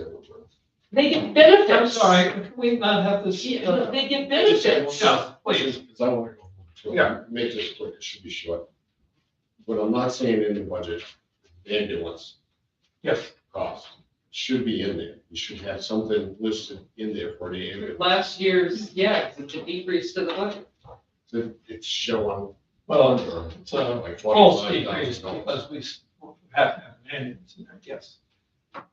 So I'm doing like that. Should be included in the budget. It should be included in the budget, I agree. I believe by Lori May's office today, and he said he would like to add that back into the budget last year's, the amount 46. 46.5. Which was what Jack. And the was reason, saying. yeah, the reason why it wasn't in there, I don't know if it was an oversight, but we did discuss it, and then there's gonna be a large increase, upwards of 125,000 in the budget. And Rick, myself, and Lori May were on agreement that it should go on as a warrant. So that was the reason. But then the CIP should have been notified that, say, coming down the road, if that's going to happen, so. CIP, It's not a capital. If we can discuss this later, Right. but it's not projected to go on as a warrant Oh, item. I mean, For this award. yes, exactly. This award is not said that we're gonna put it on. a warrant. Absolutely. So, So until that point did occur, Warrant articles. That should have it's a budget. A warrant article's a huge risk. It's a huge risk.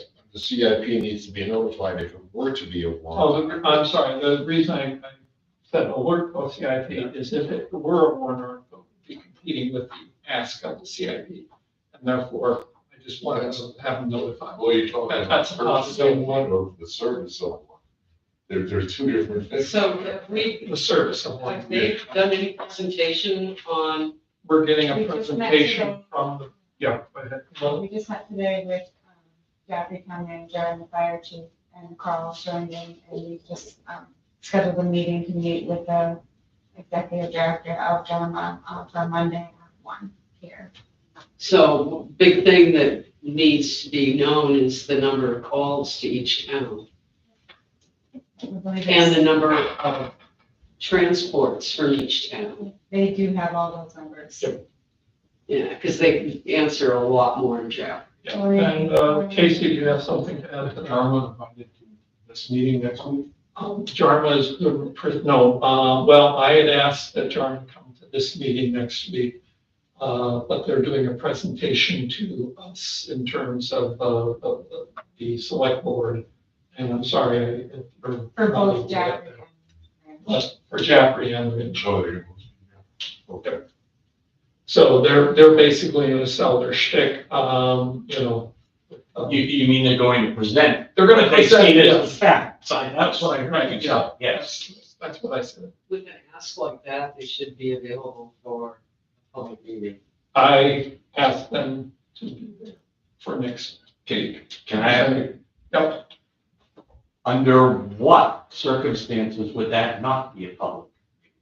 It's a public meeting. Thank you. It's posted. And you may, Okay. yes, you I'm having may. Victoria post it Right. tomorrow. Okay. Okay. Yeah, well, that is a public meeting. That's I what- mean, a typical, Regular normal, POS meeting. a regularly scheduled, Right. yeah, selectmen's meeting. Yeah, we just wanted to get it into the Right. budget before next Wednesday. Lori May. And while Rick was here, he dropped off revised wage numbers, so I'll be putting those in for next week as well. No, that's good, because I don't understand his budget at all. You know, I mean, it just, I know stuff got moved. Yeah, thank you. Dan. Having spent You're not alone. quality I'm sorry, time with wait, Rick wait. on that last night, I think there'll be a little more detail than we're used to, and there were a couple of significant moves that something was just not quite right money-wise, so we asked that Lori May take a look at it to see that the two calculators work. Yeah. I think you'll be happier with the result. Could people talk one at a time, please? Okay, So we're gonna add in the revised fire department wages as well as the 125 for the, is that what you're saying? no, 46.5. Which is. Well, I know this is not typical. I'd like to make a motion to adjourn. I would, I'll second it. I'm sorry, You still have a bunch of other stuff on we have there. a couple other things, and I'd like to continue on for a few more minutes, anyway.